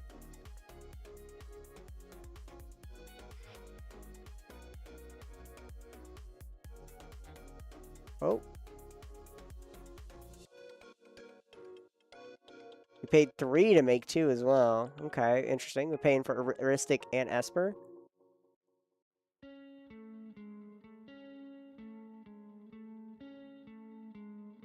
And we're gonna do the 1 ring. 1 ring protection from everything.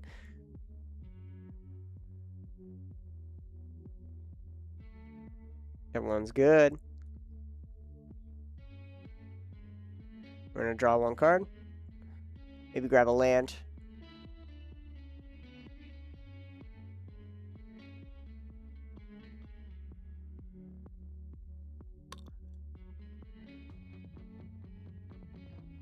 Chris draws a card. Tommy's gonna get hit in the face. And Rob goes to turn.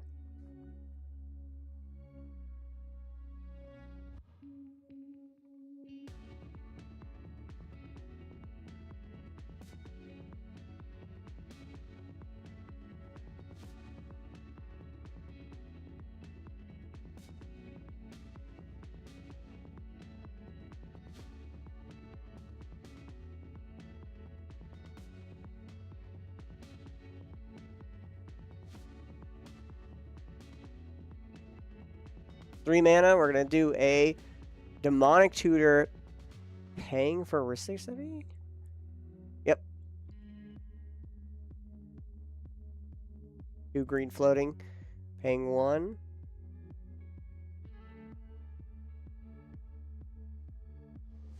One green floating. As we Demonic Tutor.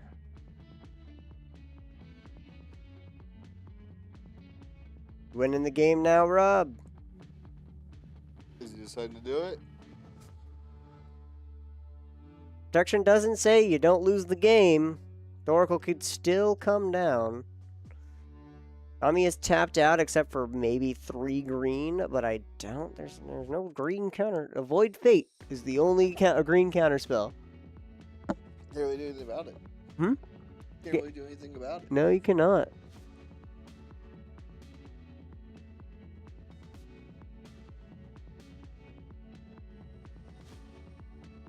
Nice.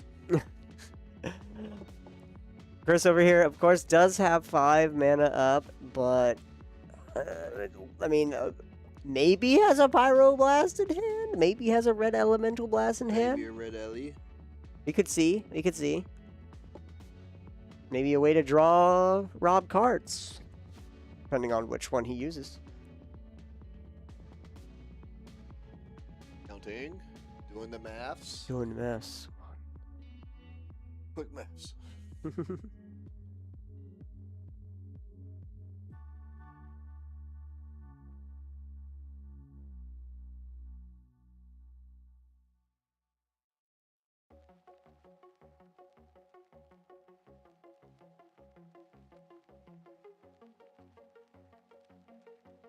Doesn't really have the mana for it, unfortunately.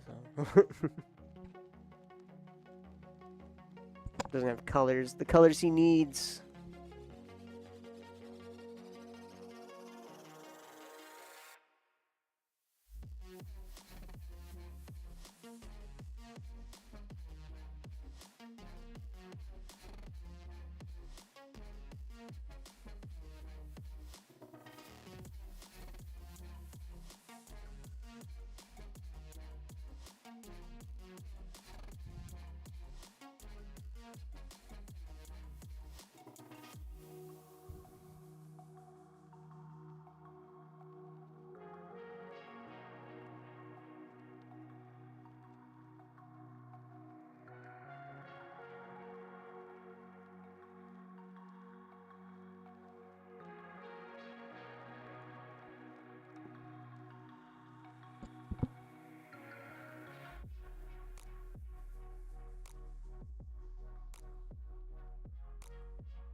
There we go. Finish shuffling, finally. Whew.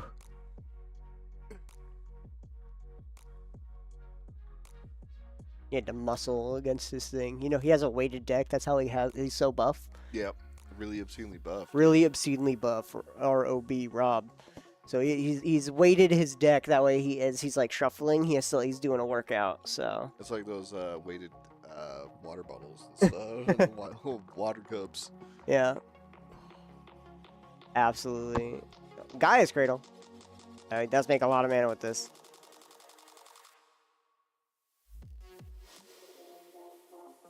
Seven mana. 8 mana total.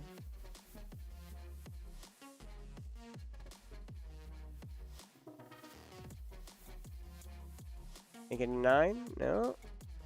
Oh, back down to 8.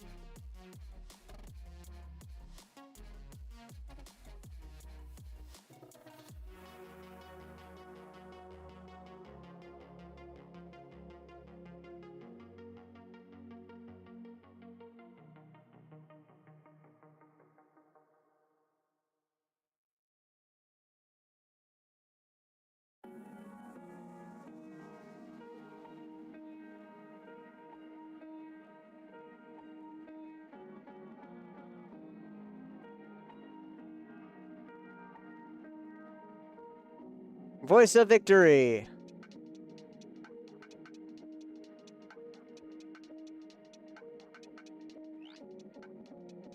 Opponents can't cast spells during your turn. Oh. That's everything. They're all good. Rob can now pretty much go out. Everyone has no responses. Ristic Studies no longer is going to be drawing cards, but no longer going to be able to get anything unless it is like a Paseju or Otawara. Don't know if Tommy runs either of those. Probably runs a Paseju. Hopefully runs a Paseju.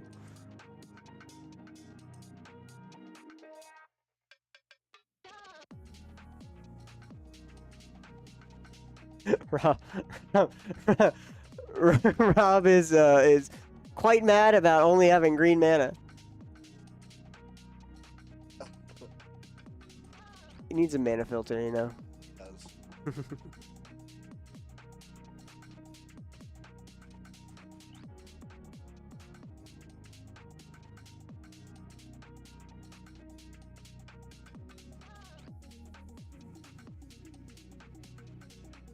Tommy only has 3 green available. Chris has 5 treasures. Doesn't work at all. Nate doesn't have anything. He has 6 green mana. And that's it. He has a quarry out in the field.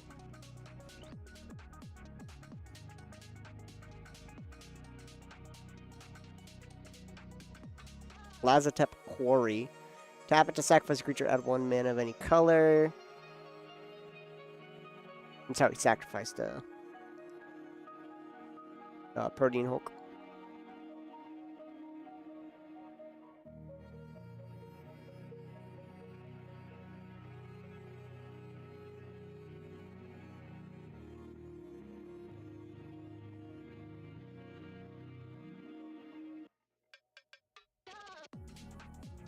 Play a Delighted Halfling, and we pass the turn.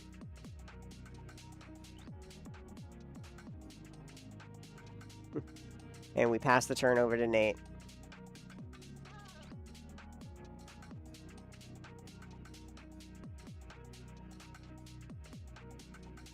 That's Nate is going to Praetor's Grasp. Are we back? Are we back in it, Nasty? Praetor's Grasp.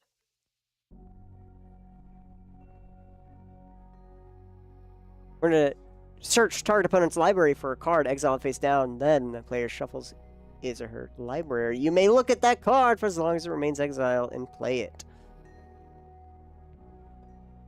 Let's see what we get. Swan Song, Nasty Nate is going to make a bird.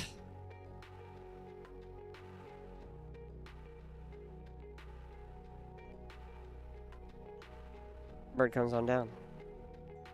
Tommy takes 1.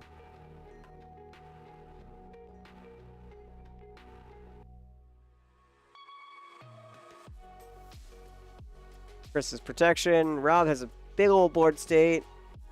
Nate is asking if Tommy can let him draw a card. Oh. Swinging at Tommy. Tommy takes 2. Nate gains 2. Loses 1. Draws a card.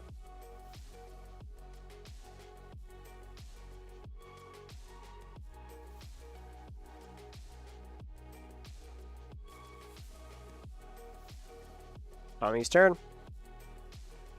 Nate tapped out again. Nothing to do. If it gets back to Rob's turn, Rob is pretty much slated to win here.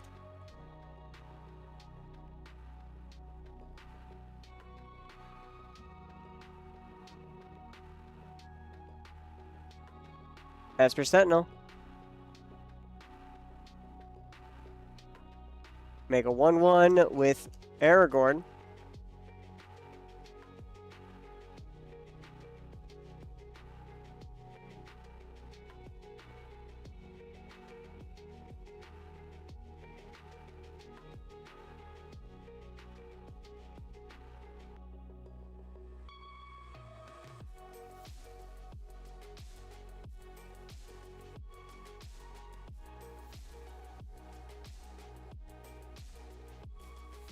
Play out a delighted halfling of our own.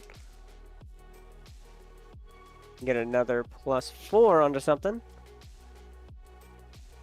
Aragorn is going to go up to +4. He is now a 9/9. Going to come in at Rob with 9 damage.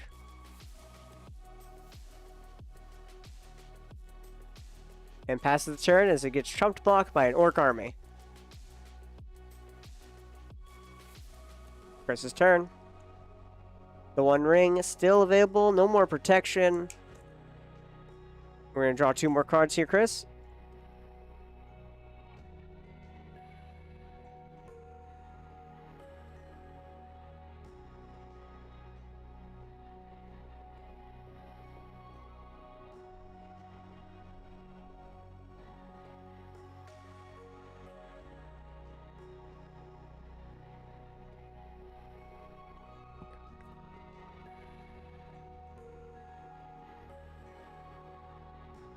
Alright, we draw our 2.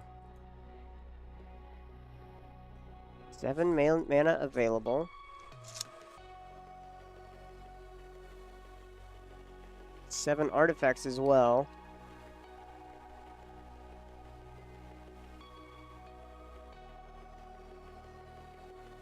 Nate egging on a board wipe.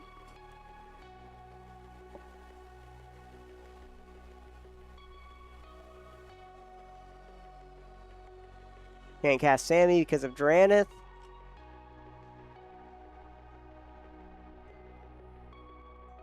No Underworld breaches.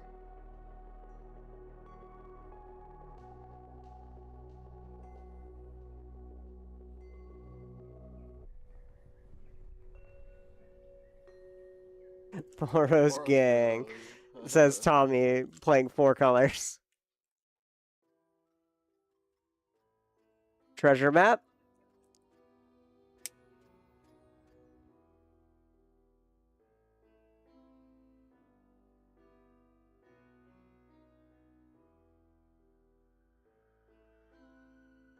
Or some type of map. Trying to remember which map this is. Uh-oh. Expedition map? No. Yes. It's expedition map. There we go. 2 mana, sack it. Search for a land card. Reveal it. Put it in your hand and shuffle. So we're going to do that. Let's go grab a land. Put it in our hand and shuffle. Grab a Ancient Tomb? What land card do you grab here in Boros? What utility land do you grab here?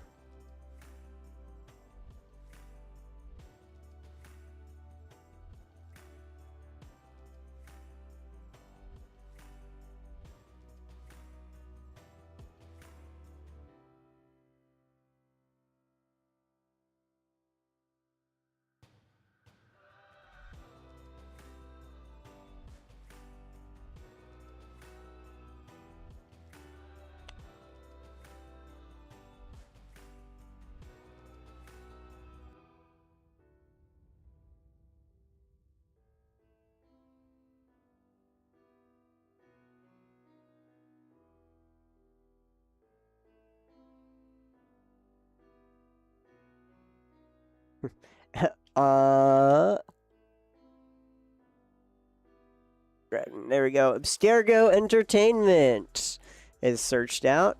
For 3 mana tap, exile it, return up to 1 target historic card from your graveyard to your hand, then exile all graveyards. Get a graveyard hate. Interesting land to grab up, but also it could get back one of your historic cards. Historic cards being artifacts, legendaries, and sagas. Can we get back maybe Expedition Map or the Courier?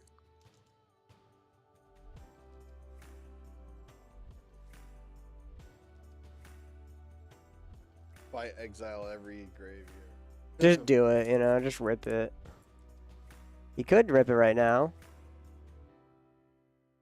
Pharaoh Elder, something on the end step here. Tommy's got something. Sink into Stupor.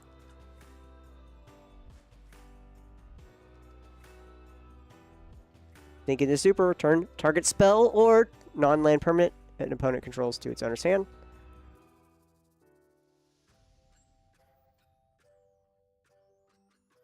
Regenerative bounce, Voice of Victory back to hand.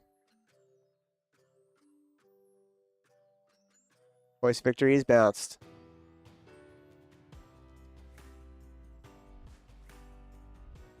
Scry 2 on the blue spell.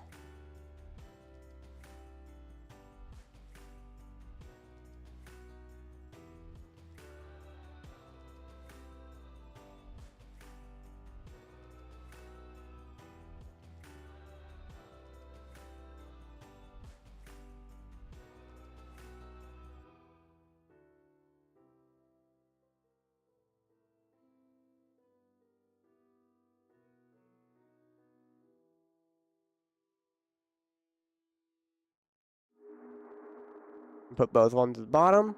And we're good to go to Rob's turn here.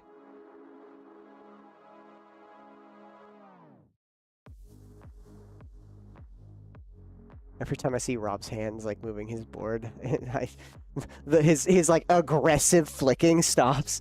He flicks extremely loud. Yeah. Oh my word. Stimulation. It is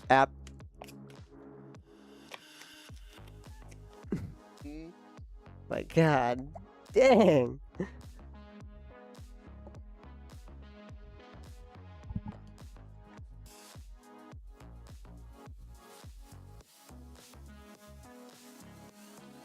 Three mana.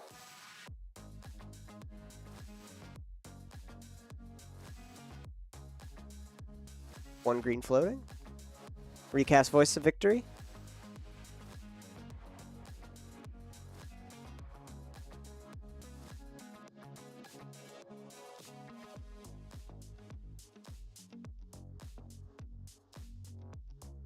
Yep. Voice of Victory back out. Using 1 to pay for a heuristic study.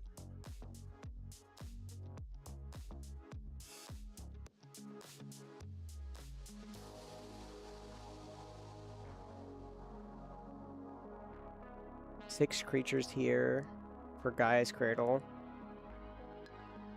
9, 10 mana available total. 11.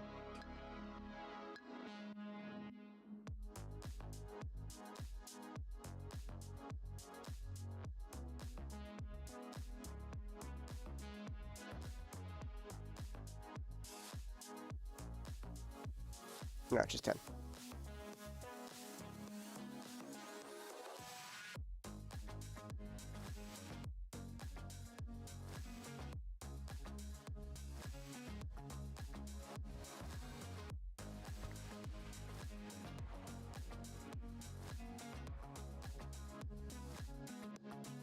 Nine we can make from our Gaia's Cradle on Rob's side of the board.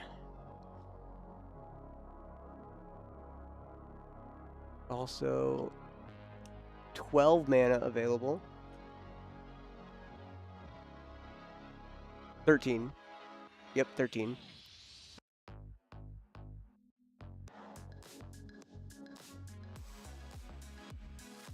Make 11 mana.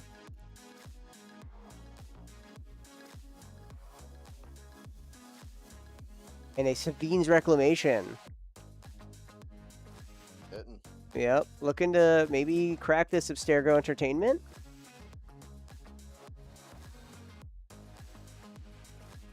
What are we getting back here? Heuristic Study?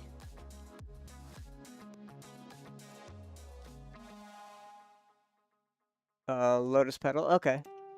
Targeting Lotus Petal. Yeah, not bad. Little Not pedal. bad. Little mean- pedal action. Chris could deny this with the Abstergo, but looks like it's fine. Yep, Lotus Petal gets back. Need that color.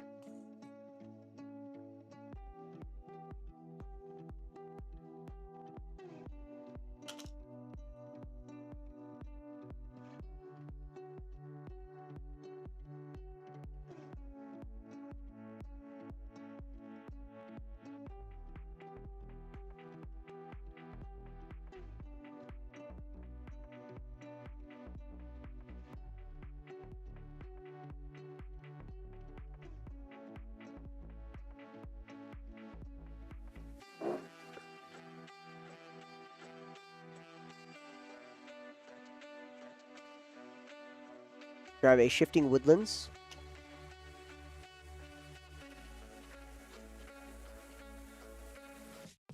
Make a copy of a permanent in the graveyard. If we have Delirium, we have a land, a sorcery, a creature, and an enchantment. We do have Delirium. So we're going to be making probably a copy of Protean Hulk here. Comes in tapped because we do not have a forest. Judge, grabbing one. Judge! Judge!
What was he Okay. asking? So right now, Chris is asking specifically about Abstergo Entertainment, in that if exiling his graveyard, if exiling Burning Hulk from the graveyard, if the ability fizzles. So looks like we're gonna be passing priority. He has enough. Rob does not have technically enough mana to pay for a second one and also be able to sacrifice the Protean Hulk. Chris has an out for after becomes Protean Hulk. So yeah, he was asking about Abstergo. He exiles Protean Hulk with Abstergo Entertainment. Shifting Woodlands would not go, would fizzle because it does not have a target. Hulk, and then we're gonna sacrifice it. Okay, it did have enough. Activated twice. Sack Hulk trigger on Hulk. Let's resolve it. Oh, hold on. Oh, judge call going on. Yep, we're done with Judge. Yeah, he's just asking about timing. Judge, okay. Once again. Oh, I'm freaking bleeding.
Asking specifically how Grand Abolisher works, which is not on the field. Uh, But okay, we'll see how that goes. He might just get a Grand Abolisher anyways.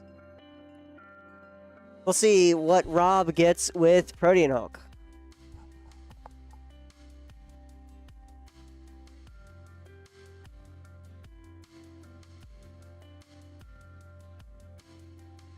it's awfully quiet. It is awfully quiet in there. Okay, I was about to say. I heard something.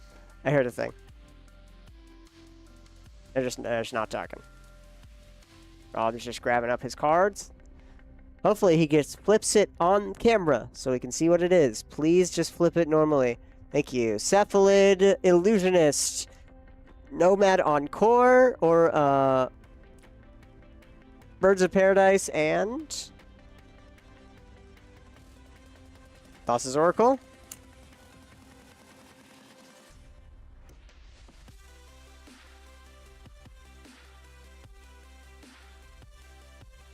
Yep, Thassa's Oracle. All right, so Cephalid. Let's go through this combo with y'all. Cephalid Illusionist is, whenever it becomes the target of a spell or ability, put the top 3 cards of your library, mill 3 cards. Nomad Encore. Nomad's Encore is for 0 activated ability. The next 1 damage that would be dealt to Nomad's Encore is dealt to target creature you control instead. So he's going to target Cephalid and mill 3 every single time. And then Thoracle, and this is all with the Thoracle ETB trigger on the stack. Nice. So he's just going to win. Yep, so he's going to constantly pay 0 to target his Cephalid Illusionist. So the next, we'll say, 50 damage that Nomad's Encore would be dealt goes to Cephalid Illusionist instead, but because it targets Cephalid Illusionist, he's milling 3 cards, and then Oracle is going to, of course, Thoracle. Thoracle does Thoracle, man. Thoracle does Thoracle things. So let's mill 3. So he's going to mill 3 at a time until we'll see where he ends, because if we somehow make him draw a card, could be kind of interesting. Wait, we do have to make him draw a card with a non-casting of a spell. So he does have to do it 3 at a time because we need to see where he wants to end. So he ends with 1 card in the library. Does anyone have anything? Nice fine with it. I mean, I think he's fine with it.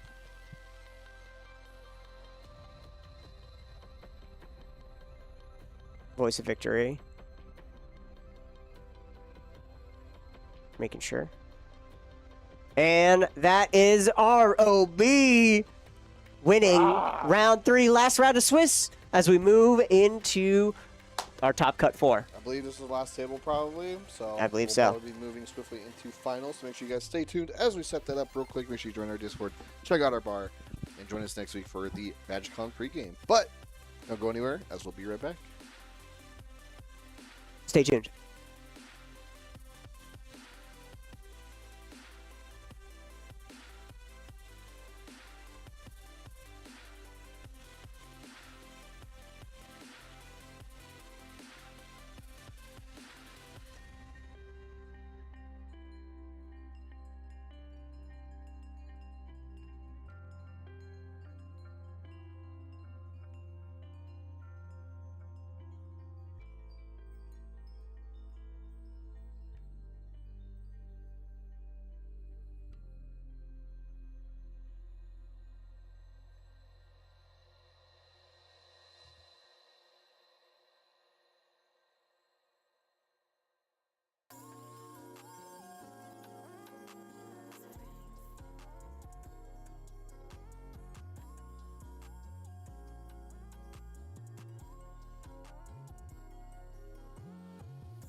Alrighty, everyone, welcome on back to finals of Thursday night CEDH at Natural 20 Games. I've been your humble commentator, Sean. With me as always. Sean. What? What? I'm looking into a Sean. mirror. I'm Sean. And let's see, Rob's gone down to 7. Gustavo's at 6. Alessandro is at 7, and Anthony is still doing his mulligans. Look at our table. We got ROB. Mr. Rob up in here. Seat 1, winning last game. Right next to Gustavo on seat 2 with Prismari the Inspiration. Lost that game 1, but has crawled his way back into game 4, into finals over the last 2 games. So, all good here. Anthony the Champ XL on, and not Miss Bloombro. Hinata Dawn Crowned. A little bit of a Jeskai. What the heck? Yep. All creatures. I'm going to be starting predictions here. He went down to 4. He went down to 4. All right. Oh, no. We are going to start it on up here. They have 2 hours. Start it on in. Oh, Alessandro. Yeah, that guy. Alessandro. I can't say his name for some reason. Alessandro is back for the second week in a Absolutely. row trying to get his nickname. With Tivit, with Josh's specific deck, the winner of Shamrock Showdown, with his fairy deck. We're going to be starting out with a turn 1 Mr. Cromora. I saw Alessandro's opening hand. What was it? Disgusting. We have 2 people playing for a nickname. We got Alessandro and Gustavo's aiming to be the Prismari King. Aiming to be the Storm King. The Storm King, sorry. Yeah. We're going to be playing out a Training Grounds into a Ragavan, passing the turn to Anthony with a Bloodstained Mire, and passing it to a Spire of Industry. Alessandro had another rock in hand. And if he doesn't have another land here, we're going to imprint a... Yep, that sounds about right. Transmute Artifact for a blue. Now it's 2 blue. Into a Arcane Signet. Rob's good to draw. Essentially, next turn he wins the game. I want to see this happen. Next turn, Alessandro either jams and wins or gets stopped immediately. Let's see what happens. I'm going to show you what he had in hand. I'm not going to say it out loud.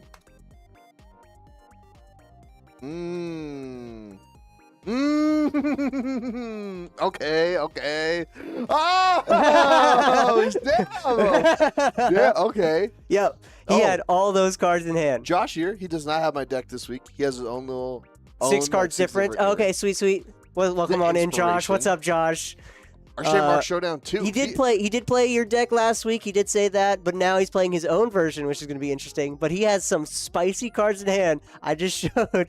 Let's see if he jams it. Rob's going to play a land, and Worldly Tutor here, passing the turn to Gustavo with a Ragavan available. Is he going to swing out at, let's see, who? Alessandro? Probably Alessandro here, or Rob. Going to be at Rob. All right. The exile at top. It is a Life and Death, I think. No, it's a... No, Dread Return. Okay, sorry. It's a Dread Return. It's a little bit of reanimate. He cannot cast, though. Unfortunately, there's no creatures right now. Except for Anthony's going to fetch here, and... Anthony's going to draw here. As we surveilled Tartaru into the yard. This is about to happen. Okay, Alessandro. Ancient Tomb. Okay. Rip it. Just rip it. Rip it, Alessandro. Just rip it, bro. Rip it. No one has anything. Gustavo might have something, but... I think he's just going to jam it. Let's go. Yep, throw up the call. Let's go. 1 card. He has another 2 cards. Come on. Allison.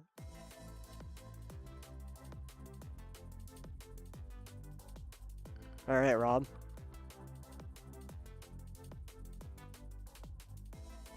Anthony's saying he has a swan song. He does have a swan song in hand. Let's see. There's the demonic console. There it is. Swan song. Do it. Dude. Do it. Dude. It'd be crazy if he had the other. If he could do the other one. He Uh, can't. I don't think. No. I think he tried to jam a little too hard. Yep. He has it prepared. Yep. He uses that as a swan. And then the Oracle's gonna resolve. Oh, he couldn't have it. Maybe if he waited one more turn to get Why a land. Why is this Anthony guy gotta be so good at the game, I know. bro? Maybe if he waited one more turn to get another land drop down, he could have had the Tainted Pact. Maybe. Wow. Party foul.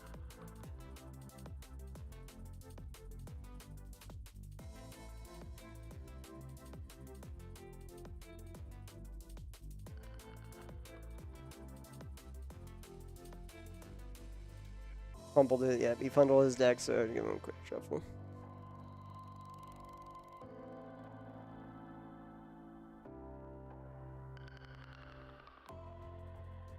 Enlightened Tutor?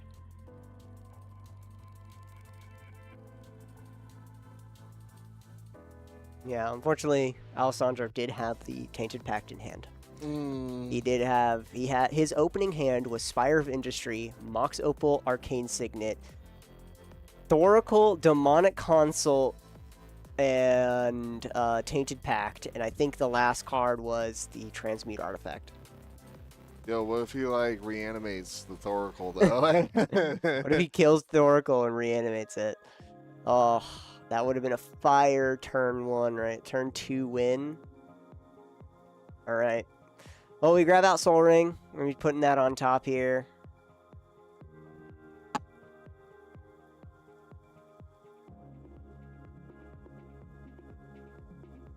Putting that on the end step of Alessandro's turn.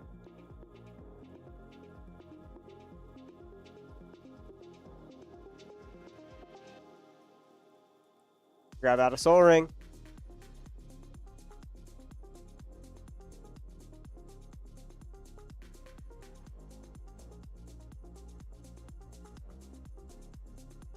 Rob is okay sacking the Poop Fish and playing out a the Soul Ring. One ring. Huh. Soul Ring. And 1, we are going to pass the Voice of Victory.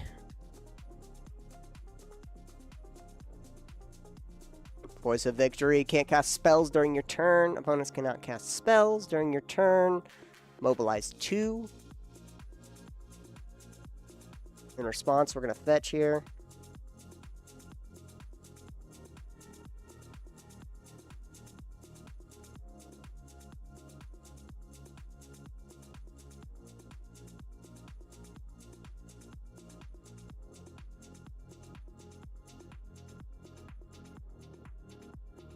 Anthony's the only one without creatures here, so Gustavo's going to probably get in a good hit, making a treasure and exiling the top card of Anthony's deck. Probably getting a good hit as well, with how Anthony's deck is also sort of a storm deck-ish. It has a good amount of instants and sorceries that Hinata can make cost less.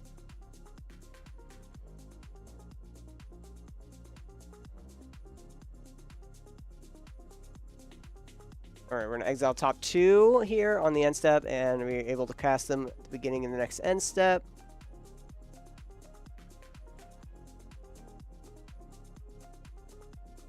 Guy's Cradle comes on down. Hercules mode, welcome in. Any new cards from Strixhaven making an appearance? Yes, we do. Prismari, the Inspiration, is actually here. Gustavo is piloting it. He is the Blank King, so whatever he wins with, he becomes for the rest of that time that king. So right now he's trying to become the Storm King with Prismari, the Inspiration. We're gonna swing on in with Ragavan here, exiling top card of Anthony's deck. It's gonna grab a land. Unfortunately, nothing yet. But we get our treasures. We get our licks. We got a Lotus Petal.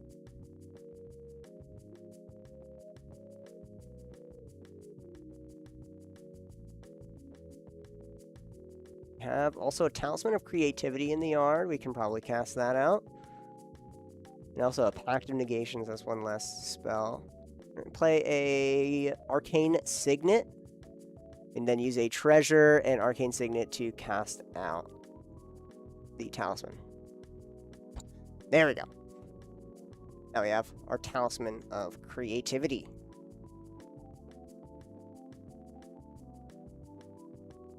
Passing on over. Alessandro goes in turn? Did Anthony just pass the turn with nothing?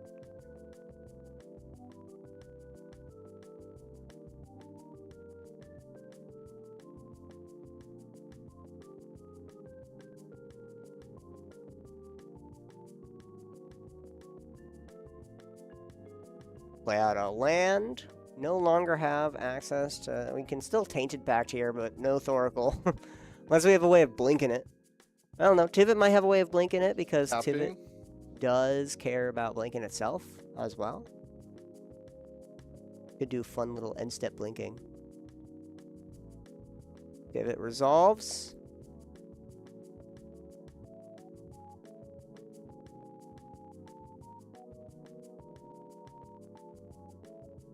Tivit, ETB, everyone's going to vote for evidence or bribery. For each evidence, investigate for each bribery, treasure, and then you vote twice every time.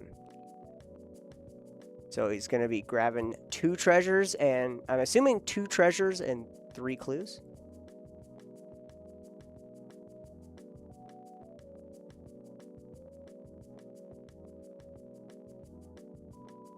So treasures and clues here. Use the back of a card, I guess, for clue. Alessandro bumming some dice. All right.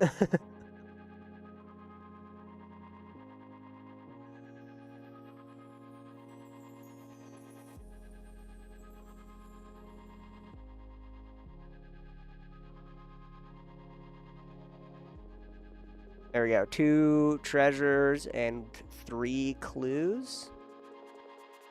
Gustavo's gonna show him a card here. Oh, okay. He showed him Tainted Pact. Tainted Pact is gonna try to grab like a Swords of Plowshares or something in order to get rid of that Voice of Victory.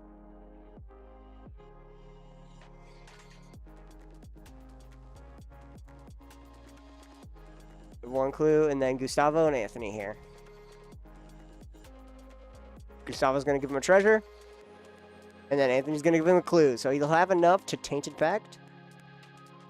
2 treasures and Tainted Pact. This is the other card that he had in his opening hand. Spicy. Absolutely spicy. We're going to start milling. Let's take a look.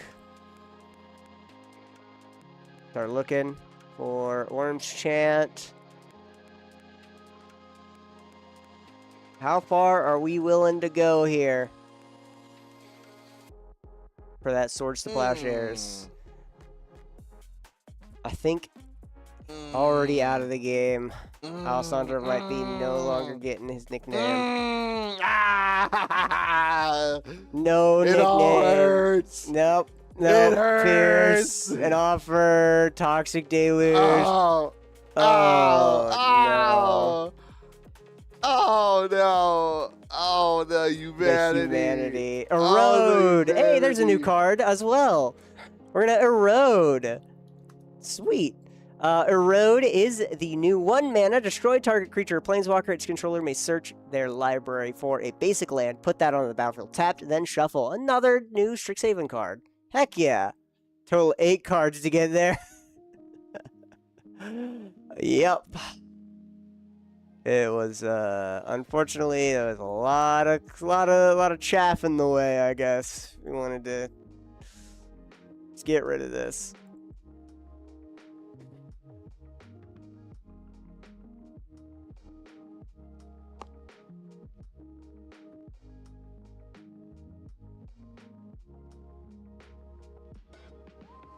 And we're going to phase it out with Talon Gates and a crop rotation. Oh no, we've protected it. Talon Gates phases it out, and it phases back in at the start of Rob's turn.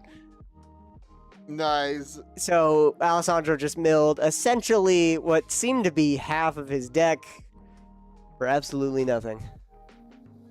Value. Value. 2 clues remaining. That is a rage bait and a half right there. Yeah, yeah. Like, out of every way to protect your protect your creature here, a Talon Gates and a crop rotation's the most BM. It's like, you could have just countered it, bro. I would have. That was brutal. We're gonna snap, pivot, back to hand. Snap the Oracle. We're gonna bounce the bird back to hand with snap here.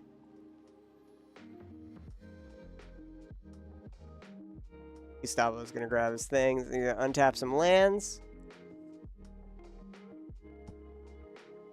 And then a couple more mana. So this is a little bit of a ritual. We're gonna deflecting swat the Talon. Such a solid card. It is a very solid card. Snap the Talon Gates. Deflecting swat, sorry.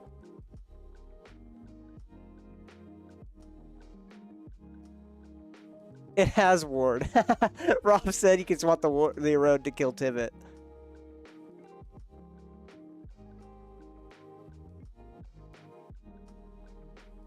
Gustavo, I've already made my decision. I'm going to swat it to the Thoracle, so Thoracle is going to phase out from the Talon Gates, and then the erode is going to kill the Voice of Victory. There it goes. Rob's turn is shields down. No more silence effect for his opponents. They are now able to cast spells during his turn. Let's see. Rob's definitely not going to win there, because he only had 5 mana available. Dark Ritual. That's 7 mana. Into a Necromancy. Necromancy is an old card here that we don't get to see too often anymore. Necromancy is the original Flash way. Do not read the text of that card. It is way too much. It's a Flash. You may cast Necromancy as though it had Flash. If you cast it any time a sorcery couldn't have been cast, the controller of the permanent becomes sacrifices at the beginning of the next cleanup step. When Necromancy enters the battlefield, if it's on the battlefield, it becomes an aura with enchant creature put onto the battlefield with Necromancy. Put target creature card from the graveyard onto the battlefield under your control and attach Necromancy to it. When Necromancy leaves the battlefield, that creature's controller sacrifices it. Did you get any of that? No. It essentially says you may cast a spell for flash speed. If you do, sacrifice it and it control the bird becomes sacrifice. Yeah, you sacrifice it at the thing. Miscut out. Can you read it again? Oh yeah, so you may cast Necromancy as though it had Flash. If you cast it anytime a sorcery you couldn't have been cast, the controller of the permanent becomes sacrifices at the beginning of the next cleanup step. When Necromancy enters the battlefield, if it's on the battlefield, it becomes an aura with enchant creature put on the battlefield. Necromancy. Put creature card from the graveyard onto the battlefield under your control, then attach Necromancy to it. When Necromancy leaves the battlefield, that creature's controller sacrifices. It's a Flash speed animate dead, but if you cast it for Flash speed, you have to sacrifice it and the creature that you reanimated. That's it. That's it. Just tell me Necromancy. Yeah, they Necromancy to Taru. Ice Still Explorer comes on down too with a Cephalid Illusionist, and we pass the turn to Gustavo. Taru comes down, drawing some cards and making some treasures, of course.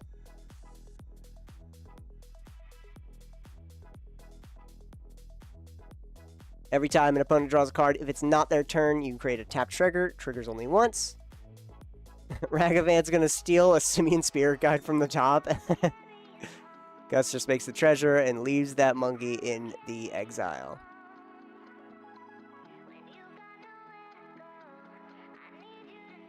We got an Ice Tail Explorer and a Cephalid Illusionist here. We're going to be filling up our yards here in just a moment. Land drops.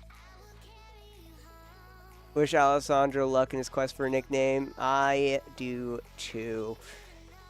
He's been here. He's almost won. He's gotten to final tables twice already, and he's gotten to semifinals in Big Money, or sorry, in Shamrock Showdown.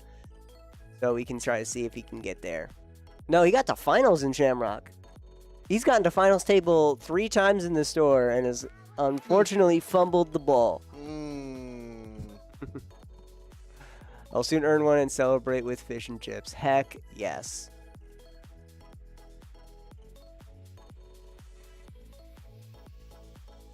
Anthony the Champ. We're going to be fetching and putting a Talisman and an Esper Sentinel. Finally able to do something on his turn and draw some cards. I unfortunately think Anthony is just going to be left in the wayside looking at the board states of Rob and Gus, as well as Alessandro catching up here. With the Tivit on the field, we're going to be swinging with Tivit, speaking of.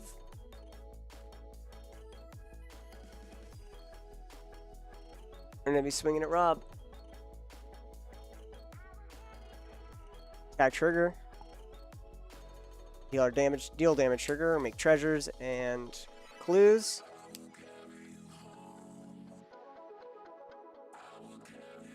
Brother, oh my god. 1 second.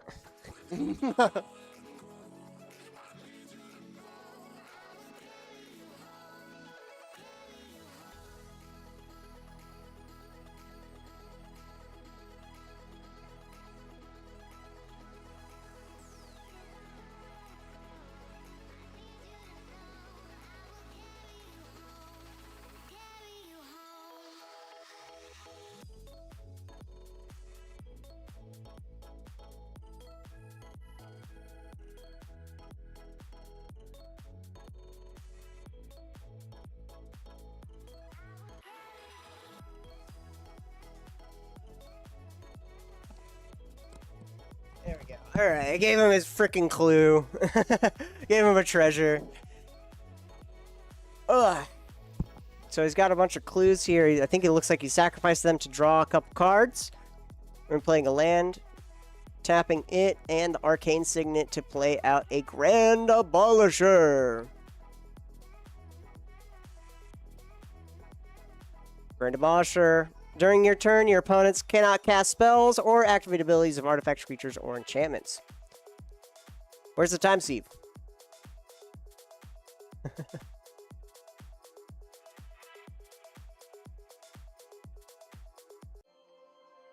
What happened? Who won? I don't know. They didn't say anything. I don't know. They didn't say anything. They just started scooping it. What the heck?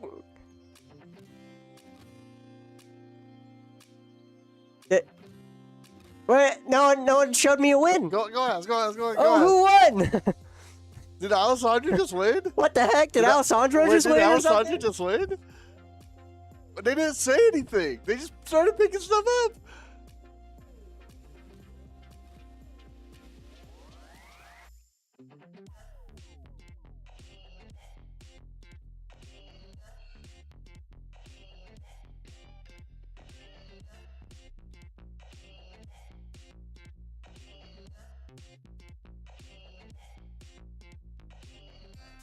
Did Alessandro win?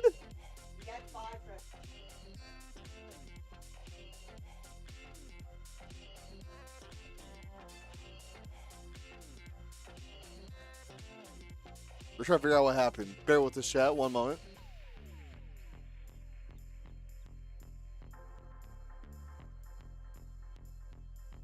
Okay. All right. So essentially, Alessandro had a DT in hand. Abolished. He showed time. Yeah, he showed time for time. So yeah, he had a DT in hand. He didn't show it though, and they all scooped in response, even though he didn't have enough artifacts. So they had to go through one more turn cycle in order for him to cast the time sieve and then go through. He had only one more artifact after the 5 treasures. So either way, he wins. Alessandro gets it. He gets a nickname. Let's go.